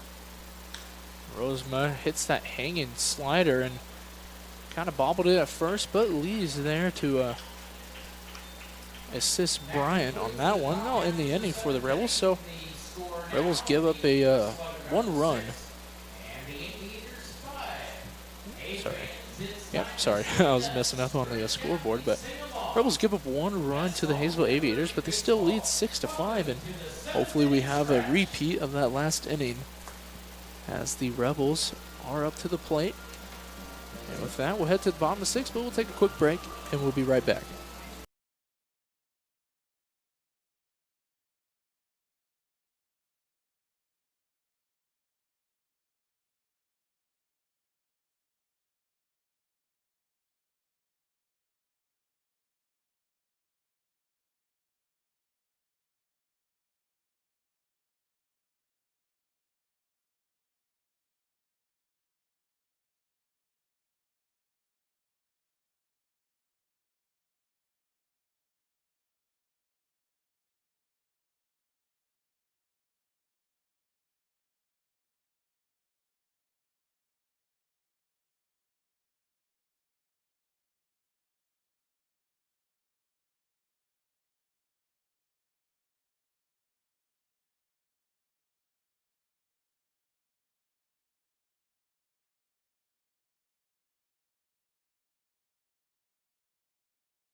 And welcome back to the bottom of the 7th inning, actually. I said in the 6th, but my production truck was kind of messing up on me.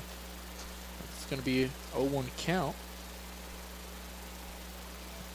for Easton Bryant, I believe. That's Tate Lewis. Tate Lewis. There we go. 1-1 count now for Tate. Lewis has done a pretty decent job behind the plate today. Had a few, just had a pass ball last inning, but not much you can do there, as it's going to be 1-1. Now it's going to be 2-1. He's got a 1-for-2 game at the plate right now. A walk and a single. He scored one of those runs in the 6th, the only inning the Aviators have scored in. Hayesville has scored in 4 different innings tonight. Once again, you got Ebert. Cameron Ebert pitching for the Aviators. Finished out that last inning for the Aviators. Is now, he has a 2-2 count on Tate Lewis.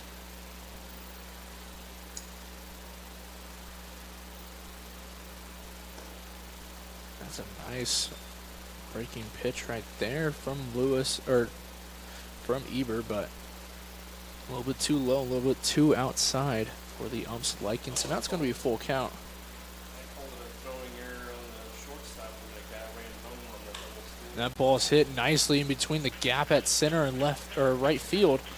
Now be an easy stand-up double for Tate Lewis. Again, great piece of hitting. Just went the other way with it, drove it into the gap. And that super double sponsored by Midway Motors of Newton, your Chevy, GMC, and Buick dealer for every mile of life. And again, with a couple of swings left for the Aviators, you got a 1-run game. You need to pack in some runs and try to build a little bit of a lead here. And again, you got Bryant and Suhache coming up. Both Bryant and Che reached home that last inning. Bryant reached on a walk. Che reached on an error by Ichikawa. And Bryant, he likes those low pitches. Big swing and a miss there again. Just feel like if he can get on one of those, he could drive it and make some special things happen. Just having trouble catching up with him. 0-1 count, runner at second. That ball gets away. Pretty low, so 1-1 your count. Bryant has struck out, walked, and flown out.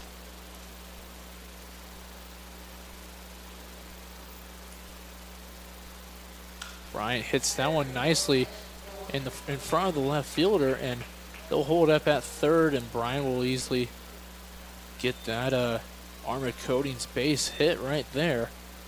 Boy, that was and again, both of those opposite field hits just going with the pitch. Bryant slices that one nicely into left center field. Lewis had to hold up as when it went off the bat. You didn't know if it was going to drop in or not. He had to play it safe, so he advances just to third, but you got a double and a single, the 6th and 7th hits tonight. So we got Who's He Che in the 9-hole. So you did reach and scored on an error. He looks at an outside ball for ball number 1. Runners are on the corners, no outs. Looking to avoid a double play right here. Che nicely hits that one towards center field, but and right it got over him. his head. Weiss kind of miscalculated that one, and that one just right over his head. They're going to send the runner at third, and he'll be nicely in there for Bryant to score. So you got Tate Lewis and Bryant scoring on that triple from Che. A 2-run triple, as it turns out, for Suha Che, his second hit of the ball game. He's now 2 for 4 with 2 runs driven in and a run scored. And he's got an excellent opportunity to get another run scored as there's still nobody down. Jordy Lopez at the top of the order. So he chops someone towards third, and they're going to count that fair, as Lopez is really quick, and he's rounding first and easily in there for a second. Wow, you saw the afterburners come on there as, again, another opposite field hit right down the third base line for Jordy Lopez, and he never hesitated. And when that got by the third baseman, Toothaker, he was going for 2 regardless. Those are the type of players you like. When that ball's hit, no matter if you know it's going to be foul or not, you start running. And that really helped him get that super double sponsored by Midway Motors in Newton. And we have all these double sponsors. We do not have a triple sponsor in broadcast so far. That is 4 triples we've had. We could use one of them, too. We would love to have a triple sponsor. You can always contact Mark Cavella, our GM, on our website. You're getting a lot of airtime the way it's going. Yeah. So Lopez at second, as Avila's just going to look at strike number 1 for a 1-1 count. Avila 1 for 3.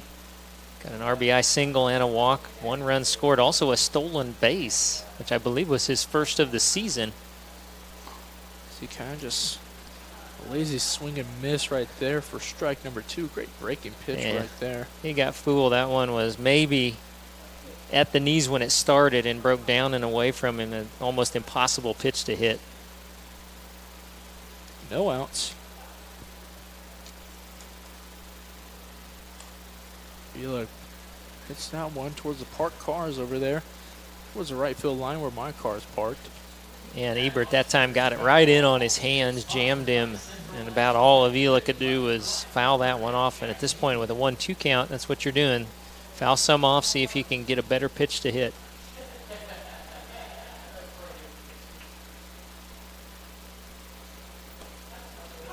Nice breaking pitch right there from Avila. Not from Avila, from Ebert. Gets Avila to swing and a miss on a breaking outside ball. Looks like he went slider there to get his first strikeout and the first out of the inning for the Aviators in the field. 1 inning has passed for Ebert, and he's given up 4 hits, 3 runs, 3 earned runs, and 1 strikeout right there. As that's going to be strike number 1 for Titan Gable. Gable has been on base twice, singled in the first, and he got hit by a pitch in the 6th inning. That ball just hit Gable, or did it hit Gable? It did not. It hit the dirt, but that wild pitch will send Lopez onto the third. So we could see a potential 10-run score for the Rebels if any balls hit anywhere at this point, especially with Lopez on third. Well, I'm curious, and here they already are moving in. Hayesville, you're down 9-5, bottom of the 7th. You got to pull the infield in here. Something on the ground. You're not going to allow a contact play here. You're going to come home. So if you're Gable, you look for something to drive into the air, into the outfield. With just one down, sac fly would be in the equation. As we do have some motion out in the Aviators bullpen. So that break ball gets away a little too high for ball number 2. Well, as you see with the summer teams, this is almost like a major league schedule they play. You've got to have tons of pitching to get through the successful summer. Oh, beautiful hit. Straight towards Ebert, right up the middle, and that's going to score in Lopez. That's going to be Arma Coating's base hit for Titan Gable. So now we got Cole Myers to the plate with 1 out, runner on first. Rebels have 10 hits on my score sheet. And we got half of those in this inning so far.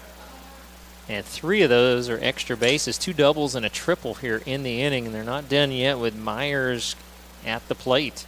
Yep, that last half inning was a bunch of walks. This inning, we're actually hitting the ball.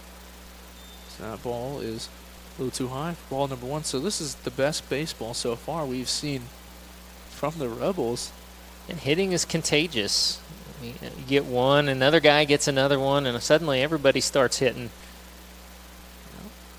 1-0 count for Myers, and that's going to be a slow breaking pitch. Just wiggled its way into the strike zone for a 1-1 count. Myers 3 walks and 4 at-bats tonight. So officially he's just 0 for 1. His other at-bat, he flew to right.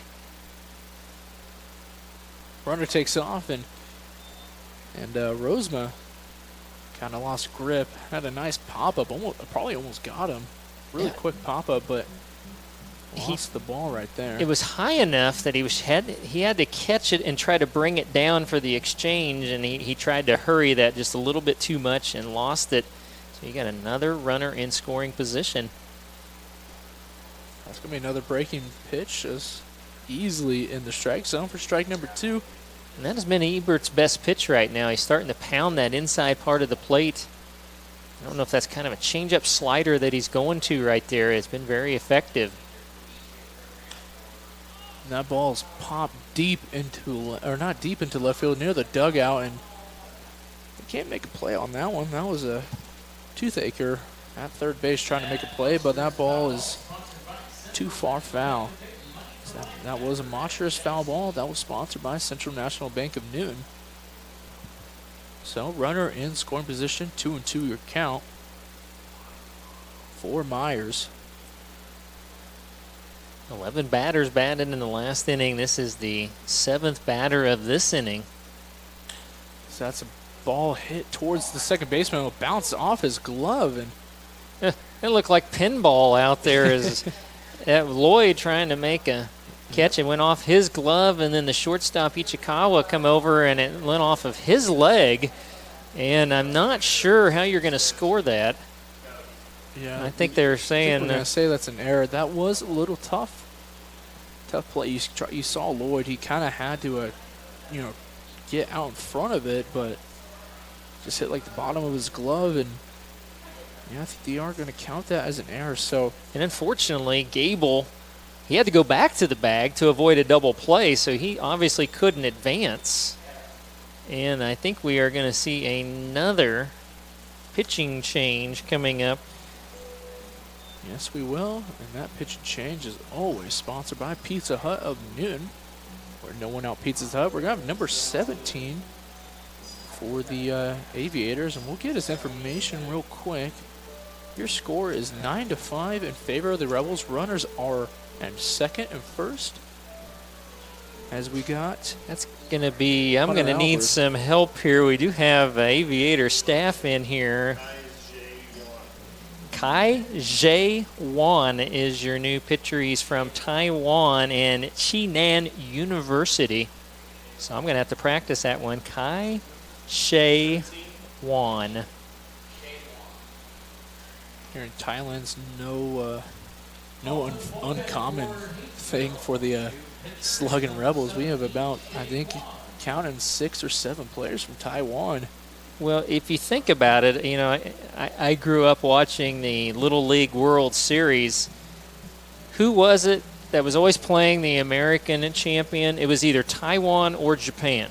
I mean, you talk about the Japanese leagues and the professional baseball and the baseball that is played in that part of the world is fantastic. The only place that's probably better is either the United States or certainly Latin America. I mean, you look all over the major leagues, and Latin American players are just flooding the major league. They're so talented, but you look at, well, think about Ichiro, and all now Shohei Ohtani with the Angels. That is a rich place in the world for baseball, and it's no surprise we're seeing more and more of those players ending up in some of the colleges around here and even in Kansas. So very, very, very common. But used to love to watch the college world, the Little League World Series growing up. That's the one thing about baseball. It's very culturally divided, no matter where you go. We got some stats for Juan. He has pitched 4 1/3 innings. He's given up 3 hits, 1 run, 1 earned run, 5 walks, and 1 strikeout. As Alvord was up to the plate, took strike 1 without swinging, so runners on second and first. Score is 5-10 actually for the Rebels, I believe. Yes, 10-5 right now. And a breaking pitch there almost advanced the runners. Rosema been busy behind there, trying to keep this one close, as it's been a middle innings, 6 in the 6th, 4 more so far here in the 7th, where the Sluggin Rebels the lead at 10-5. 1-1 count. Alvord doesn't swing on that outside corner pitch. So now it's going to be 2-1. And still just 1 down. And this is your 8th batter of the inning. Hunter Alvord still in search of his first hit. He's walked a couple times. You can see that motion on Juan.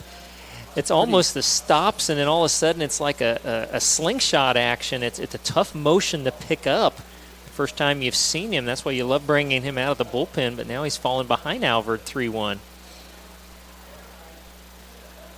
Alvord.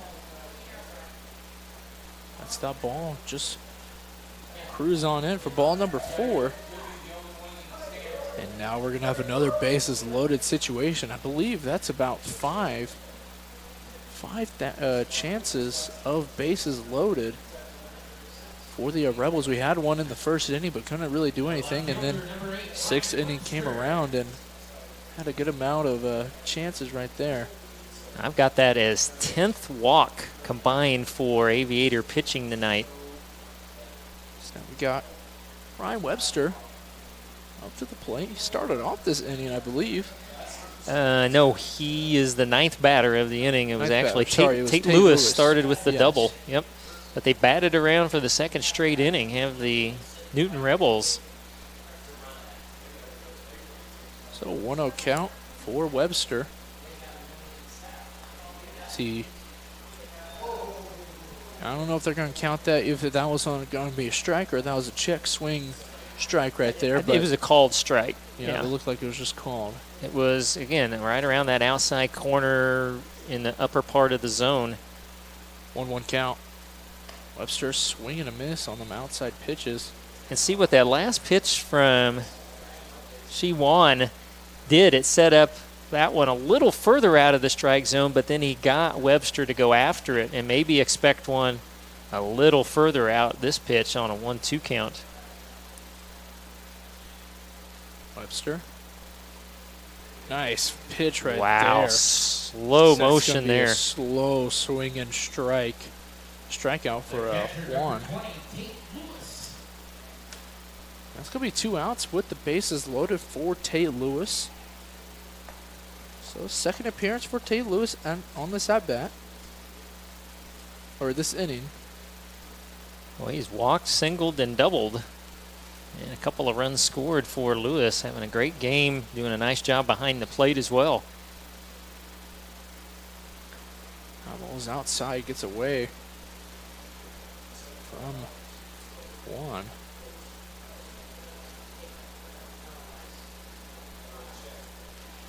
G1 is the 5th pitcher used by the Aviators after Wilson went 4 to start the game. That ball's fouled back. That's going to be a monstrous foul ball sponsored by Central National Bank. And your count's 1-1 for Tate Lewis. Boy, base hit here. You're really going to put some space between you and the Aviators right now. A 10-5 game. 2 outs, 1-1. Great framing right there from Rosema, but once again, these umps are not fooled. Yeah, I think that right at the last, again, great movement from G1. I think it dove just out of the lower part of the strike zone right as it crossed the plate. 2-1 count. Just too far outside. So now it's going to be 3-1 for Tate Lewis. Let's see what Tate Lewis does here on the 3-1 count. Bases are loaded, but there are 2 outs. So anything close, you swing. That ball's a little too low. He's going to get an RBI walk. Don't see that too often, an RBI walk for Tate Lewis, but now we got Easton Bryant up to the plate, hitting 8th. And again, for the 2nd straight inning, this is the 11th batter batting for the Newton Rebels, who had not scored until the last inning, and now they have scored 11 in the last 2 combined. 2 outs. It's going to be another low pitch taken for Bryant. Well, where you look at the Aviators, they got single runs in the 2nd and 3rd innings, 2 more in the 5th and 1 in the 7th, so their runs have been spread out.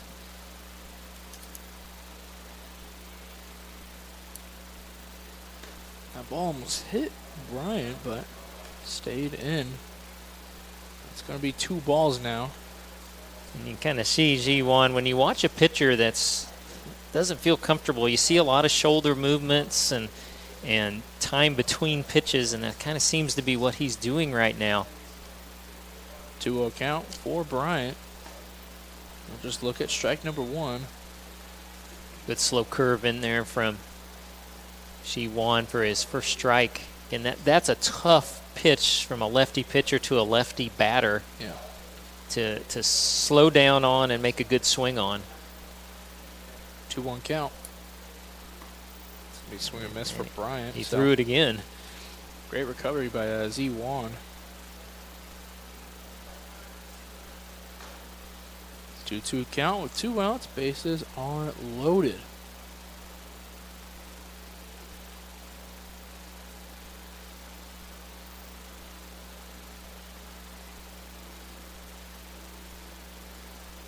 Yeah, they're going to call time. And they're going to call balk.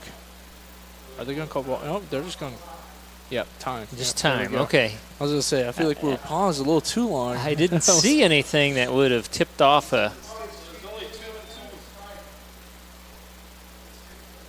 Or did they call that? No, they called time. They called time. I think they just said... It took too much time, maybe. Yeah, Z1. Yeah, because we were paused for a while. I was waiting for it. And that ball's going to be fouled off. Again, if you're not familiar with it, the college levels have been using an unofficial pitch clock, and I don't know that this league is actually supposed to be using one or not, but that's certainly what happened there. They assessed the ball 3 on that count, so interesting there, and we'll see our runners all moving here with 2 down and a full count pitch. Bryant just swings and misses right there. That's going to be a strikeout for Z1. Now in the 7th inning for the Sluggin Rebels. As we head to the top of the 8th. And our 8th inning is sponsored by Charleston Insurance Company. So we'll be right back after a short break. This crowd is awesome. Tonight's 50-50 drawing was working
Top of the 8th inning, an 11-5 lead for the Newton Sluggin Rebels as they'll make a pitching change. Camden Kotz will be the new pitcher. We'll get his numbers. I'll get them up for you. We'll look at them throughout this at-bat as it'll be Brock Toothaker, Colby Flood, Tyler Lloyd. It's the 8-9-1 hitters in the lineup.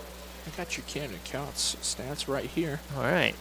So he's pitched 3.2 innings, 6 hits, 4 runs, 3 earned runs, 0 walks, and 5 strikeouts. So that's going to be a swinging strike right there. Yeah, nice slider to start off the at-bat. Toothaker has an RBI single, a walk, and a struck out, so he is 1 for 2. And he comes back with a fastball missing down. 1 ball, 1 strike.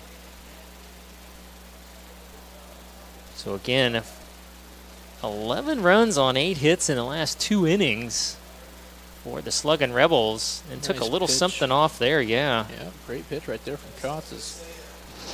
Yeah, the stats for you've seen him in the past live streams on the 15th against the Islanders. He pitched 3 innings, gave up 1 earned run, and that ball is hit right past Albert for a single. Toothaker, yeah, I guess second hit of the ball game. He is now 2 for 3. Yeah, Kotz, he pitched 3 innings, got 4 strikeouts in his last appearance against the Islanders. Yeah, that was the bullpen did a great job. He's still Colby Flood. Later in the game, in that ball game, is now Colby Flood, who is 0 for 2 with a walk, will step in. Kotz will start him off with a fastball down the middle, strike 1. So that's Tyler Lloyd. Will be in the on-deck circle as the Aviators going to try to get busy here, trailing by 6 runs in the top half of the 8th. And the slider is outside, 1 ball and 1 strike. So Lee, he ended up going 2, gave up just 1 run on 1 hit. He was the 3rd pitcher after Golden went 4 and Gillig went 1. Yep, Lee was a great reliever for us. Fastball, he got the call on the outside corner. It's 1-2. He only gave up 1 run, but he seemed pretty much in control that whole inning. Yeah, you Never really got anything too scary. never thought the inning was going to get away from Lee. Now Kotz with the 1-2 pitch right off the end of the bat, foul for Flood down the first baseline. Getting the leadoff single for Toothaker. He's at first, so it's Flood, then Lloyd and Bell due up for Hayesville. So toss over to first. Again, it'd be an unusual situation if Toothaker was running here. And your Hayesville just need base runners, try to string some hits together, as Kotz will try to prevent anything like that. And again, another 1-2 pitch, fouled back and out of play. Again, stay tuned. When we do get to our post game, we'll have some of your final numbers. We'll have our Sluggin Rebels Player of the Game, sponsored by Bethel College. That's a $10 Sonic gift card that our Players of the Game receiving this year. Yep, win or lose, you get a free gift card. That one's going to be skied into shallow center field. Who's going to take it? It'll be out from second base, and Huche will record out number 1. Normally that is easier if there's time to get there for the center fielder, but that would have been too long of a run for Avila. So 1 down, Toothaker retreats back to first. Bring up Tyler Lloyd, who is 0 for 2. He's been on base twice. Walked and scored in the 3rd, was hit by a pitch in the 4th. And that fastball a little high for ball 1. Bell has had a pretty hot bat. He's 2 for 3 waiting in the on-deck circle.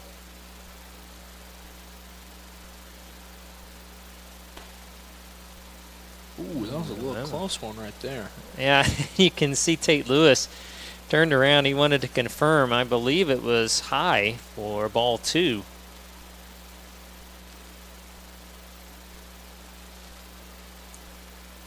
And that one should have caught the corner at the knees and did. Good fastball from Camden Kotz, it's 2-1. Kotz has got that good fastball. He's got a hard slider, and we'll see a changeup or kind of that morph pitch you see a lot. He'll try to come inside with it. We haven't seen that much yet. He threw it well the other night. There's that hard slider, and it's missing outside. It's 3-1. It's been a great game so far for both teams. I mean, probably not these last 2 innings for Hayesville, but before that, it was great for them. 3-1.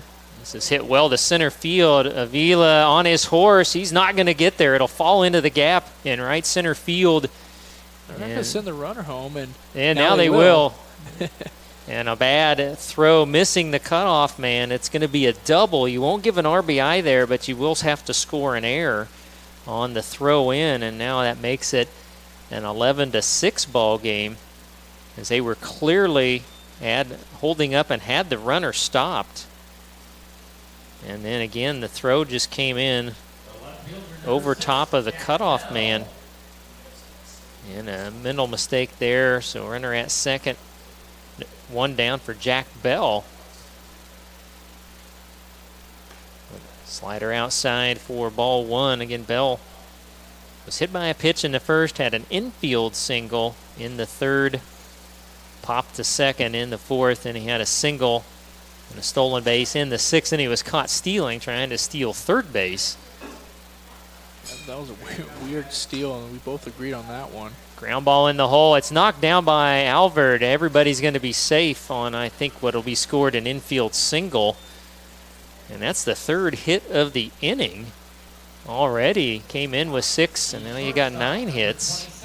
Yeah, that was a well-placed ball right there. Kind of tripped up Alvord right there, and just couldn't get it plated. So now Kuto Ichikawa will bat. It's 0 for 3. He's walked and struck out in 3 different innings. Kotz right down the middle, strike 1. Following Ichikawa will be Tommy Davis. He got runners at first and second, 1 down, top of the 8th. It's an 11-6 Sluggin Rebel advantage. Ichikawa with that. He's really biting on those inside pitches, really tripping him up, as we've seen. He's got some bad swings so far, and there's another. Well, he bats out of that open stance, which usually batters say that you can see that inside pitch a little better. It's not working for him. And did he catch that cleanly? Yes, base is occupied. You do not have to throw down. That'll be the strikeout. And out number 2. And again, that looked like the off-speed pitch that Kotz went to for big out number 2. And now he'll try to get Tommy Davis. Davis has scored a couple of times. He reached on an air and had a double. That double came in the 7th. Also a sac fly, RBI in the ball game. So he's having a productive place in the DH spot today. And now he hits a soft liner over the glove of the shortstop Lopez into left center field. 1 run is in, and now taking second on a throw into the pitcher will be Tommy Davis. So Davis give him the RBI single and makes this an 11-7 ball game and scored Tyler Lloyd.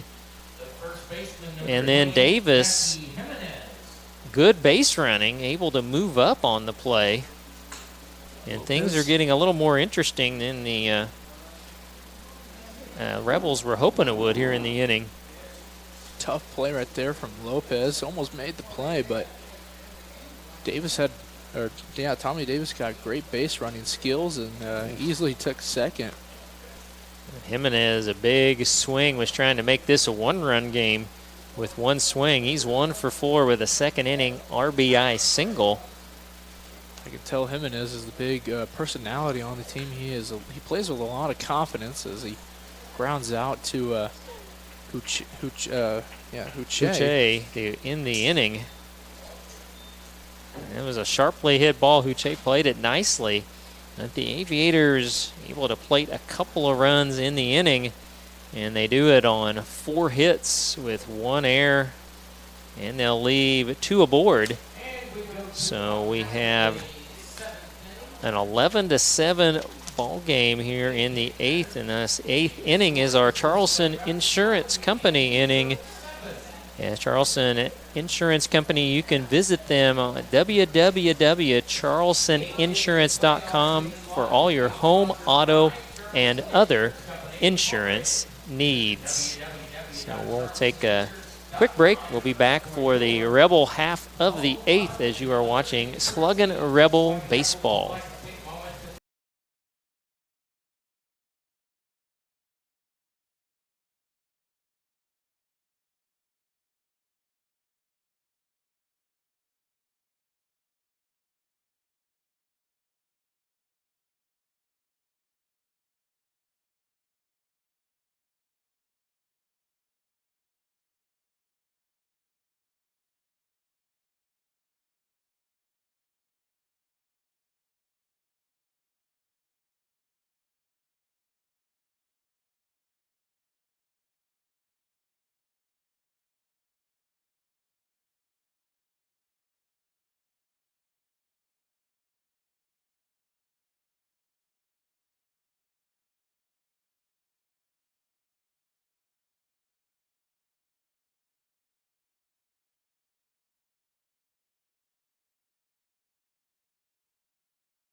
Bottom half of the 8th inning, it'll be Sue Hache to lead off for the Rebels.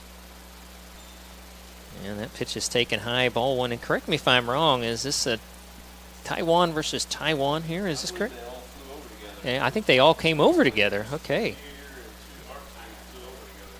Wow, so a little friendly battle. Yeah, definitely friendly battle here as it's fouled off by Huche, who's having a fine ball game, singled in the 2nd. He lined out to second in the 4th, reached on an error, scored in the 6th, and had a 2-run triple and run scored in the 7th. Potential candidate for the Bethel College Player of the Game, but we're going to look over the stats probably during this break. Jiwan figure that out, yeah. Brought that pitch in, fouled back for strike 2. Jay's become one of my favorite players to watch so far this season. Ooh, and almost got him. Jay. I think they're having a little fun with each other there. Yeah, that one definitely cut away. So it's 2-2. Following Uche will be Jordy Lopez and Antonio Avila. That's the top of the lineup. The 2-2 pitch. Outside corner, it'll be a called strike 3, and Jiwan, that's his 3rd strikeout. Great pitch by there from a 1. Get Che kind of frozen up right there. That'll bring us to the top of the lineup to Jordy Lopez. 1 for 4 on the ball game. Takes outside ball 1. His 2 trips on base. He walked and scored in the 6th, and he had an RBI double in that 5-run 7th inning. And it's been late inning damage tonight by the Rebels. Oh, and a slow curve well out in front of it as Lopez, we haven't seen him. He's a switch hitter, as we haven't seen him against a left-handed pitcher until this point. And so he's taking his cuts from the right side of the plate. 1-1, slow curve, and he gets the high strike there. That was a... seemed to be out of the zone, but he gets the nod there, does Jiwan, so it's 1-2.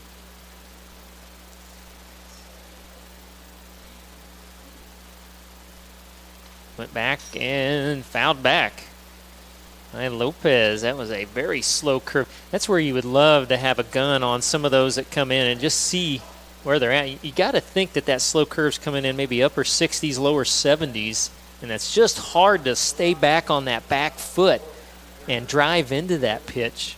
if you're not setting on it. And another 1-2. And went fastball and missed high. It's 2 balls, 2 strikes. Because you kind of wondered if he might come back with it there. So with the 2-2 count, Avila will be next.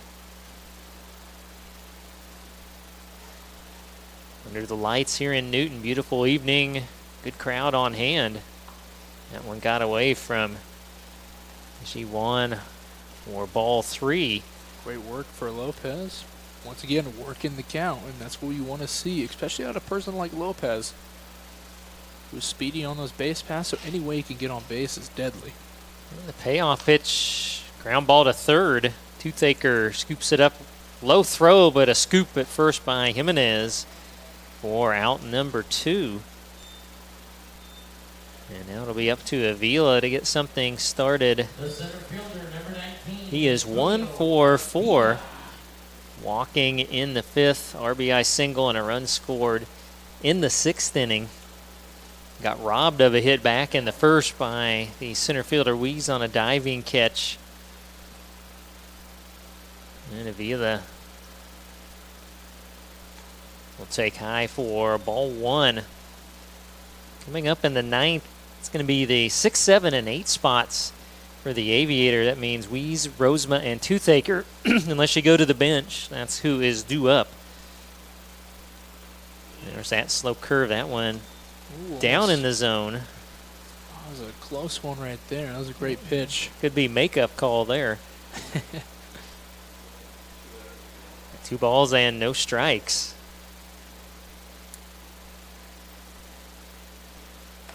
And that one stays outside to Avila, who's up in the count 3-0. And Titan Gable awaits in the on-deck circle.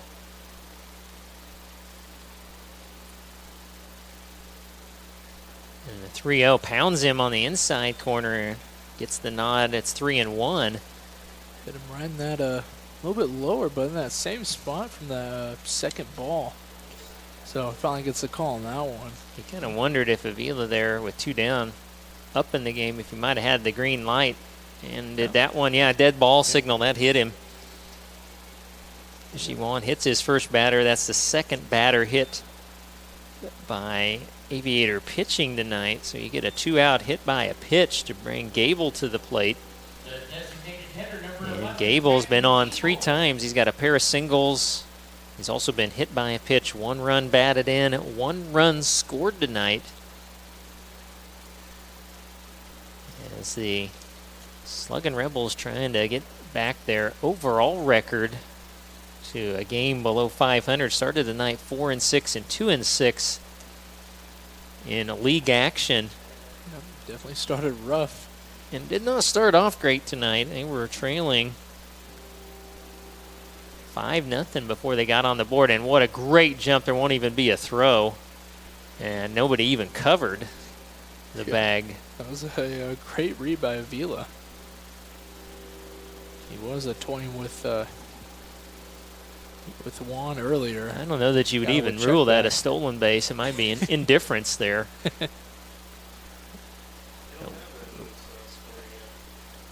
And a slow curve in there, strike 2 to Gable. I know there is a catcher's indifference, and it's hard to know exactly when to schedule that, or actually rule it that way sometimes. That was probably the smart move. I think Avila was probably, that's going to be a strike 3 right there, but yeah, I was saying Avila is probably past the second baseman before the second baseman could even move on that one, but that's actually 4 strikeouts for G1 there. He's done a pretty good job out of the bullpen and didn't allow a run here in the inning. 1 runner stranded for the Rebels. Again, 8th inning of play was brought to you by Charleston Insurance Company Incorporated.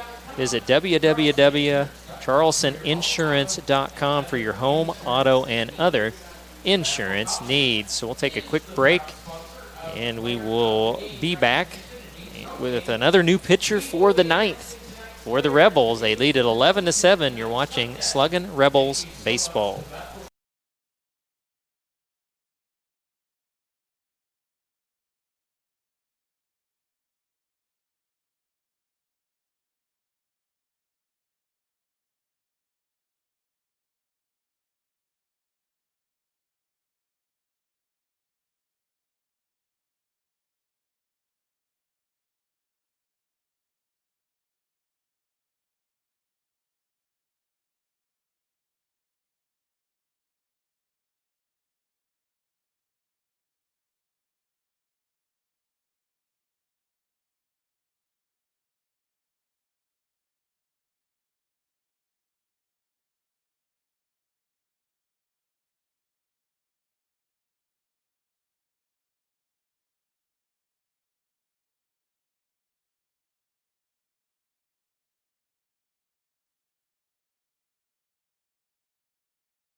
Top of the 9th inning.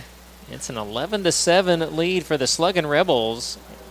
And coming on is Dominique Felix to try to close the door tonight. We saw him make his first outing of the season the other evening. We'll look back on that as first pitch down and away. Swing and a miss by Weiss, who is leading off the inning for the Aviators. We'll look on his line after this pitch, which is outside. 1 ball, 1 strike.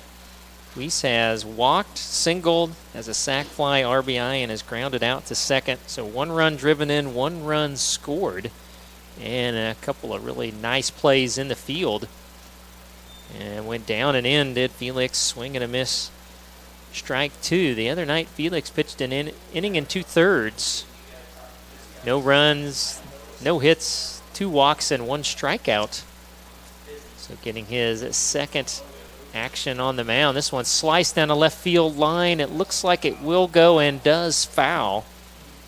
Yep, going back to Felix, last night he had a monster fastball, and it really kind of, slowed down the Islanders. I believe that's who we played. Yes. Played the Islanders the other night, and that really slowed them down because Gillig, I think, who was before, may or may not be, but we were really throwing Jared Newton that night. Newton. Yep. Yeah, Jared Newton. Oh, right in the back. but Newton was really throwing a bunch of off speeds and a bunch of this. Felix came in with a quick. You can see it here. He's coming in with a quick setup, and he throws really fast, and it just blows right by him or gets him to pop up. Well, on that he certainly didn't want to give a free pass. But he does. The Weiss hits him right in the back, and will bring up Grant Rosema, the catcher. Rosema has been on a couple of times on base on balls as he takes outside ball 1 and has 1 run scored officially, 0 for 2. And right now, if you are the Aviators, you just want base runners. You need to get 2 more to have a swing at it. As Rosema, good cut, fouls it back. It's 1-1. You start looking at the least that you have to do to try to have a chance to tie the game, and that would be get 3 runners on and that force to the plate. 1-1 pitch at the knees, inner part of the plate, strike 2. Great pitch right there. Yeah. Came down and into the lefty, Rosema.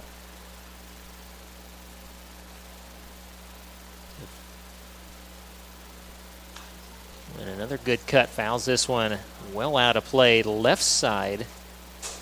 And our pitching changes all evening long been sponsored by Pizza Hut of Newton. No one out pizzas the Hut. I think we've missed that a couple of times. This is our 10th pitcher combined. I think have we been on them? Was this one? All but right. We finally made it up. Another good cut by Rosemont, a 1-2 pitch, fouls it back. Again, this is 10th pitcher combined. Each team has used 5 tonight. And the game has eclipsed 3 hours as well. Yep. It's showing me we are at 3 hours and 15 minutes right now. The broadcast would be the game started just after 7, so we're looking at 3 hours, about 10 minutes of game time right now. That one, woof, about hit him as well. Came down and in. It's 2-2. So following Roseman, at least due up are Brock Toothaker and Colby Flood, and it looks like Toothaker, he's got the nice locks. You can see that under the helmet. He is in the on-deck circle. 2-2 pitch. Going to get it. Oh, a little outside. And the count full on Roseman. Again, that looked like that was over the outer part of the plate, maybe about knee-high, and the pitcher's guessing a little bit on those corners tonight. Felix looking for the Rebels' 11th strikeout. This one belted deep right center field, a long run back there at the track. It held up just enough for Avila to make the catch. And that's the deepest part of the ballpark. And Rosema hit it.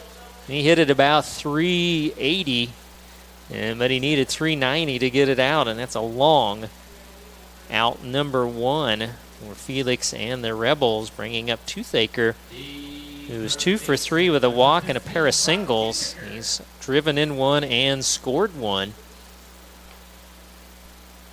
There's only been 7 walks by the Sluggin Rebels pitching staff compared to the 11 the Aviators had, but Sluggin Rebels have hit about 3 players. And that is down. It's 2 balls, no strike. And I think the one hidden thing there is outside of your starter, you've only walked one and hit one in the last 4 1/3 innings. So that is a great job by the bullpen tonight. As Toothaker pulls one foul down the third baseline, it's 2-1. As Cooper Golden went the first 4, he struck out 6, walked 6, and hit 2. But then Gillig, Lee, Kotz, and now Felix. Again, just the 1 walk and the 1 hit batsman to this point.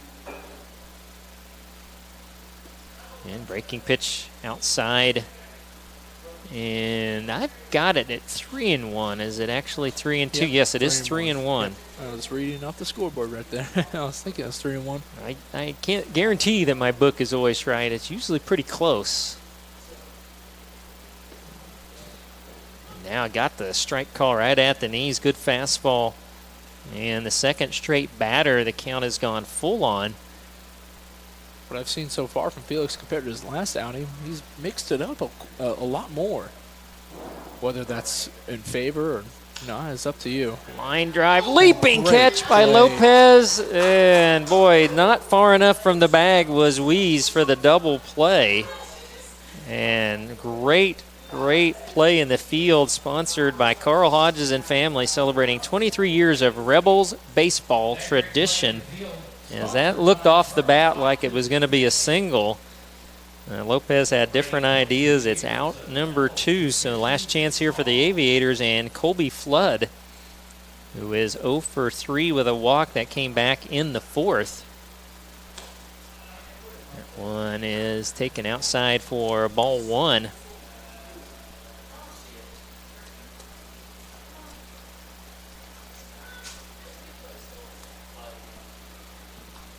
And again, the Great pitch right there. Yeah. right off, fouled right off the end of the bat. Got him to be a little off balance on that swing, so great pitch right there from Felix. So it's again, it's a 1-1 count. I have it as down and away, 2 balls and 1 strike. Bases have a runner at first. 2 down. Top of the 9th, 11-7 Rebels. Fastball stayed down. And Felix behind Flood, 3-1 in the count. And Tyler Lloyd at the top of the lineup would be next. I'm shocked to see a fastball right here and kind of yanked that one down. And I've got that as ball 4, and yes, it is. 2 walks. So a hit batsman and a walk here in the inning. There are 2 outs. I'm just going to call time. Get some balls going, but so far his 2 walks have cost, the 2 base runners. We're only up by 4. Well, and still, the batter in the on-deck circle is the one you have to prevent from coming to the plate, because that would be the potential tying run. So Flood is 1 for 3. He's been on base 3 times. As he'll step in and take a strike. He has walked, been hit by a pitch, and doubled. Was 2 runs scored. So very efficient out of the top of the lineup. Rebels playing well behind the runners. Fastball, swing and a miss, and we've hit our final strike portion of the ball game.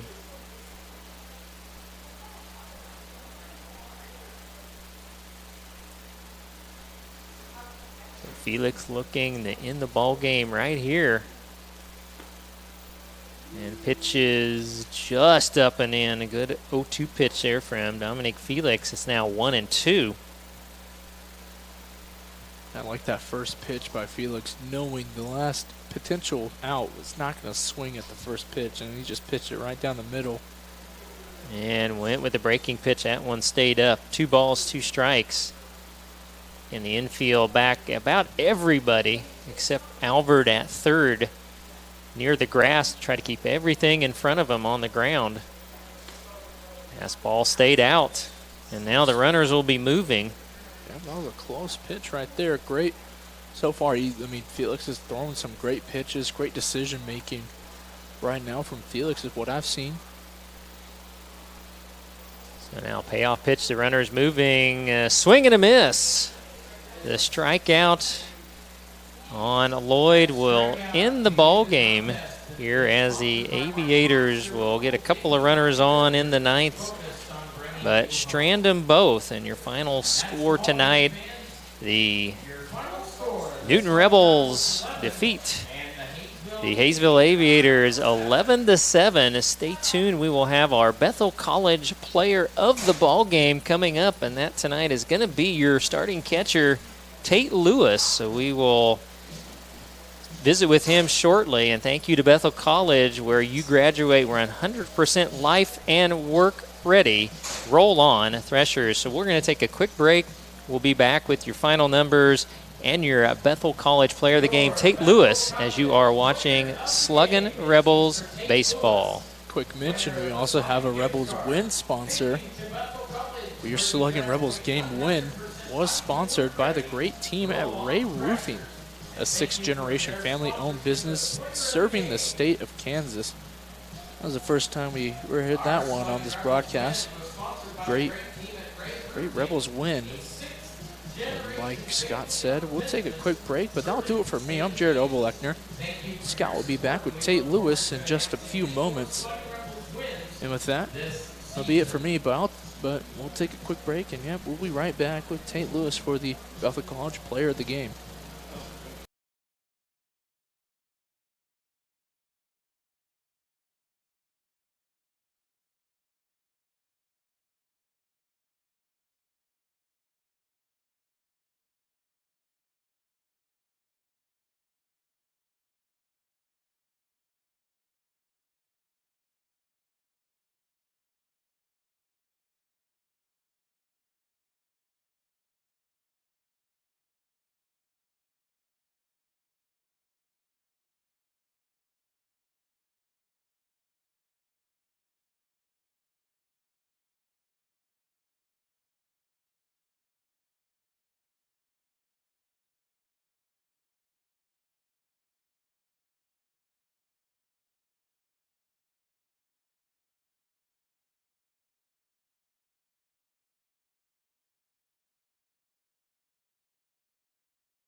Welcome back to our Sluggin Rebels post-game report. The Rebels win tonight 11-7 over the Hayesville Aviators. And as we alluded to, our player of the game tonight is the starting catcher, Tate Lewis.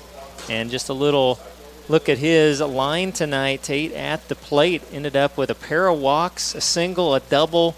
He had an RBI and 2 runs scored. So Tate, congratulations. Nice game played out there and a great game behind the plate. Thank you so much. Yeah, it's was a good win tonight. Yeah, it kind of got off to the rocky start. You guys trailed. It looked like it was 4-0, and all of a sudden the bats explode there in the 7th inning. You get 6 runs, take the lead, and you get 5 more in the 8th. What was the difference? Was it just taking a few more pitches and getting better at bats later in the game? Yeah, I think it was just I think we found better pitches to hit, working counts a lot better. At least for me, that was kind of the key. Just getting better pitches to hit and then doing damage with them. How has it been? We know when you guys come from a lot of times all over the country and you come together, you get a week or so of practice and you start playing games, and especially you guys, you were working with the pitchers, completely unfamiliar pitchers to you guys. How's that been, kind of getting the cohesiveness and making sure that you don't get crossed up on the signals? Yeah, it's just building the relationship from day one. I think that first practice of the coming into the year, I talked to the pitchers, just knowing what they like, knowing what they want to do in certain counts, how they want to hold runners, how you want to control the run game. It's just, and then, asking them, what I could do better. And I think it helps everybody out. So. Now, you're one of 4 catchers on the roster, and you guys play more like a major league schedule in the summer compared to, at college. You're off a few days, and then you play, 2 or 3, 4 games in a couple of days, and you're off a little bit. What's this schedule been like, playing almost every day? Oh, it's been crazy. I thought, last spring, during the college season was tough, playing, a few days every week, and then, you come to summer and it's every day, and then you kind of get that little break. But I think it's been new for sure. But yeah, it's just a grind. You got to keep, working at it, just staying healthy too. So yeah, it's been good. You guys got 4 catchers on the roster at least, so that enables you to get a little bit of time off, or maybe DH in that situation too. That's true, yeah. So, okay, you are from Grove, Utah, currently at Chandler Gilbert Community College. Mm-hmm. You'll be in your 2nd year there, or are you an incoming freshman? I'll be an incoming sophomore. Incoming sophomore. So tell us a little bit first about Chandler Gilbert Community College. Oh, it's a great place. Being from Utah, so I grew up in Arizona, and I grew up around that area, and I really love the baseball atmosphere out there, and I knew how good that conference was in Arizona, and I just wanted to get back. And being the warm weather, it's cold in Utah, so but no, it's good. I love my coaches there. My catching coach has been a really good mentor for me. I haven't been catching for very long, but going to Arizona for sure, it's helped me to grow up too, being on my own and stuff, being a little far away from home, especially here in Kansas, but being in Arizona has definitely helped. You see really good competition, so I think it's prepared me really well to be here. Now, there in Arizona, you're there in the spring, of course. Do you get a chance to check out any of the major league spring trainings? Are you close enough to check out any of that? Are you? Yeah, so you're pretty close to a good amount of teams, so you definitely can catch a good game around during spring, and then when they all go to their good places and places to play, you can go catch a Diamondbacks game. So absolutely. And the Royals are out in that area, being from Kansas, that's our closest team. I know technically they're in Missouri, but we claim them. So it's half and half. Half and half, yeah. Well, tell us a little bit about Grove, Utah. You said it gets pretty cold there in the winters. Yeah, so it's called Pleasant Grove. I think it just kind of got shortened up there. But it's good there. So I moved there when I was 12 years old. My dad got a new job there, but playing high school ball there was super fun. I was pretty honored. My junior year, we got to play in the state championship game, so excellent. It was pretty fun to kind of get that atmosphere. Because I heard going into college, every game's like a playoff game. So getting to that point in high school and growing up, in a good community, it was super nice. I was surrounded by a really good group of people. When I was starting catching in high school, I was lucky enough to have a good friend who's in AAA for the Brewers right now. He helped me out a ton. growing up in high school, getting to learn the catching position. So that was super fun. And then my head coach, super awesome person. He's like your best friend. He treats you with so much respect. So it was super awesome growing up in that community. So. Well, that's excellent. And then playing in Utah in the spring. If you guys start up there, when we do around here with high school baseball, you learn to play in the cold. Oh, yeah. There's definitely some snow games for sure. Man. And me growing up in Arizona, I was like, I'm not used to this. So, you're freezing in 40 degrees, huh? Yeah, it was definitely a difference for sure. But, it's fun. You get used to it, so. So what's it? And looking forward to the rest of the summer. What's your ultimate goal here for summer baseball? I know you want to help the team out to do the best. What's your ultimate goal? What do you want to accomplish when you head back to college for a second year? Mostly just getting to know the catching position a lot more.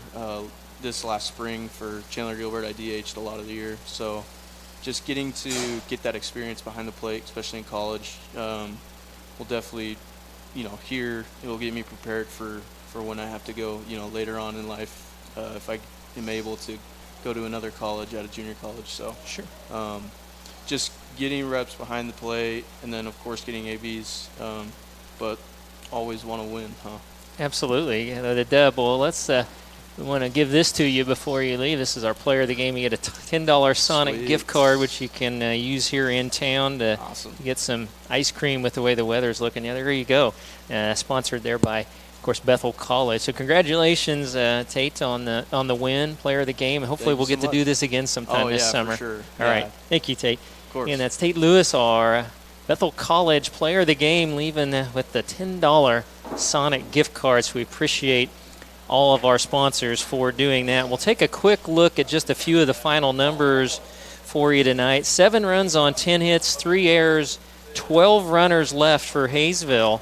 11 runs on 10 hits, 2 errors, 13 runners left for the Rebels. So 25 base runners combined stranded tonight for these two teams. Again, each team using 5 pitchers, but I love what the bullpen did tonight. Just 2 walks and 1 hit batsman in 5 innings combined for the bullpen tonight. That was fantastic as Golden went the first 4, then Gillig 1, Mason Lee 2, Camden Kotz 1, Dominic Felix closed out the ball game, and Aviators, same thing. They used 5 pitchers. So again, a fun night, a long ball game, but it's worth it when the Rebels bring home the win. Again, the Sluggin Rebels would like to take a minute here at the end of our broadcast to thank the 2023 season partners and sponsors. Again, without your support, college baseball would not be possible here in Newton, Kansas. Thank you to the Colonel Tim Marler family, Pizza Hut of Newton, Midway Motors, Bethel College, the John Oldham family, Sand Creek Summer Days Festival, Central National Bank, the Carl Hodges family, Ray Roofing, Charleston Insurance Company, Realty Connections, Mark Fox, your local J.P. Wygand Realtor, CRM Lawn Care, Curtis C's Diner, Freddy's Frozen Custard and Steak Burgers, Bumper to Bumper of Newton, and our newest sponsor, the Bread Basket. It's not too late to join our 2023 sponsorship team. Please see our GM, Mark Carvalho, or email newtonrebelsbb@yahoo.com for more information. And again, a special shout out and thank you to all the host families here in Newton and in Wichita for opening their homes and hearts to these college ball players for the summer. Tonight's game has been a production of Sluggin Rebels Baseball. On behalf of the entire Sluggin Rebels staff, we thank you for watching tonight's game. Invite you back this Friday night, June 23rd, when your Sluggin Rebels will take on the Hutchinson Monarchs. Game time, as always, is scheduled for 7 p.m. Thank you, and good night from Newton, Kansas for Jared Oberholzer.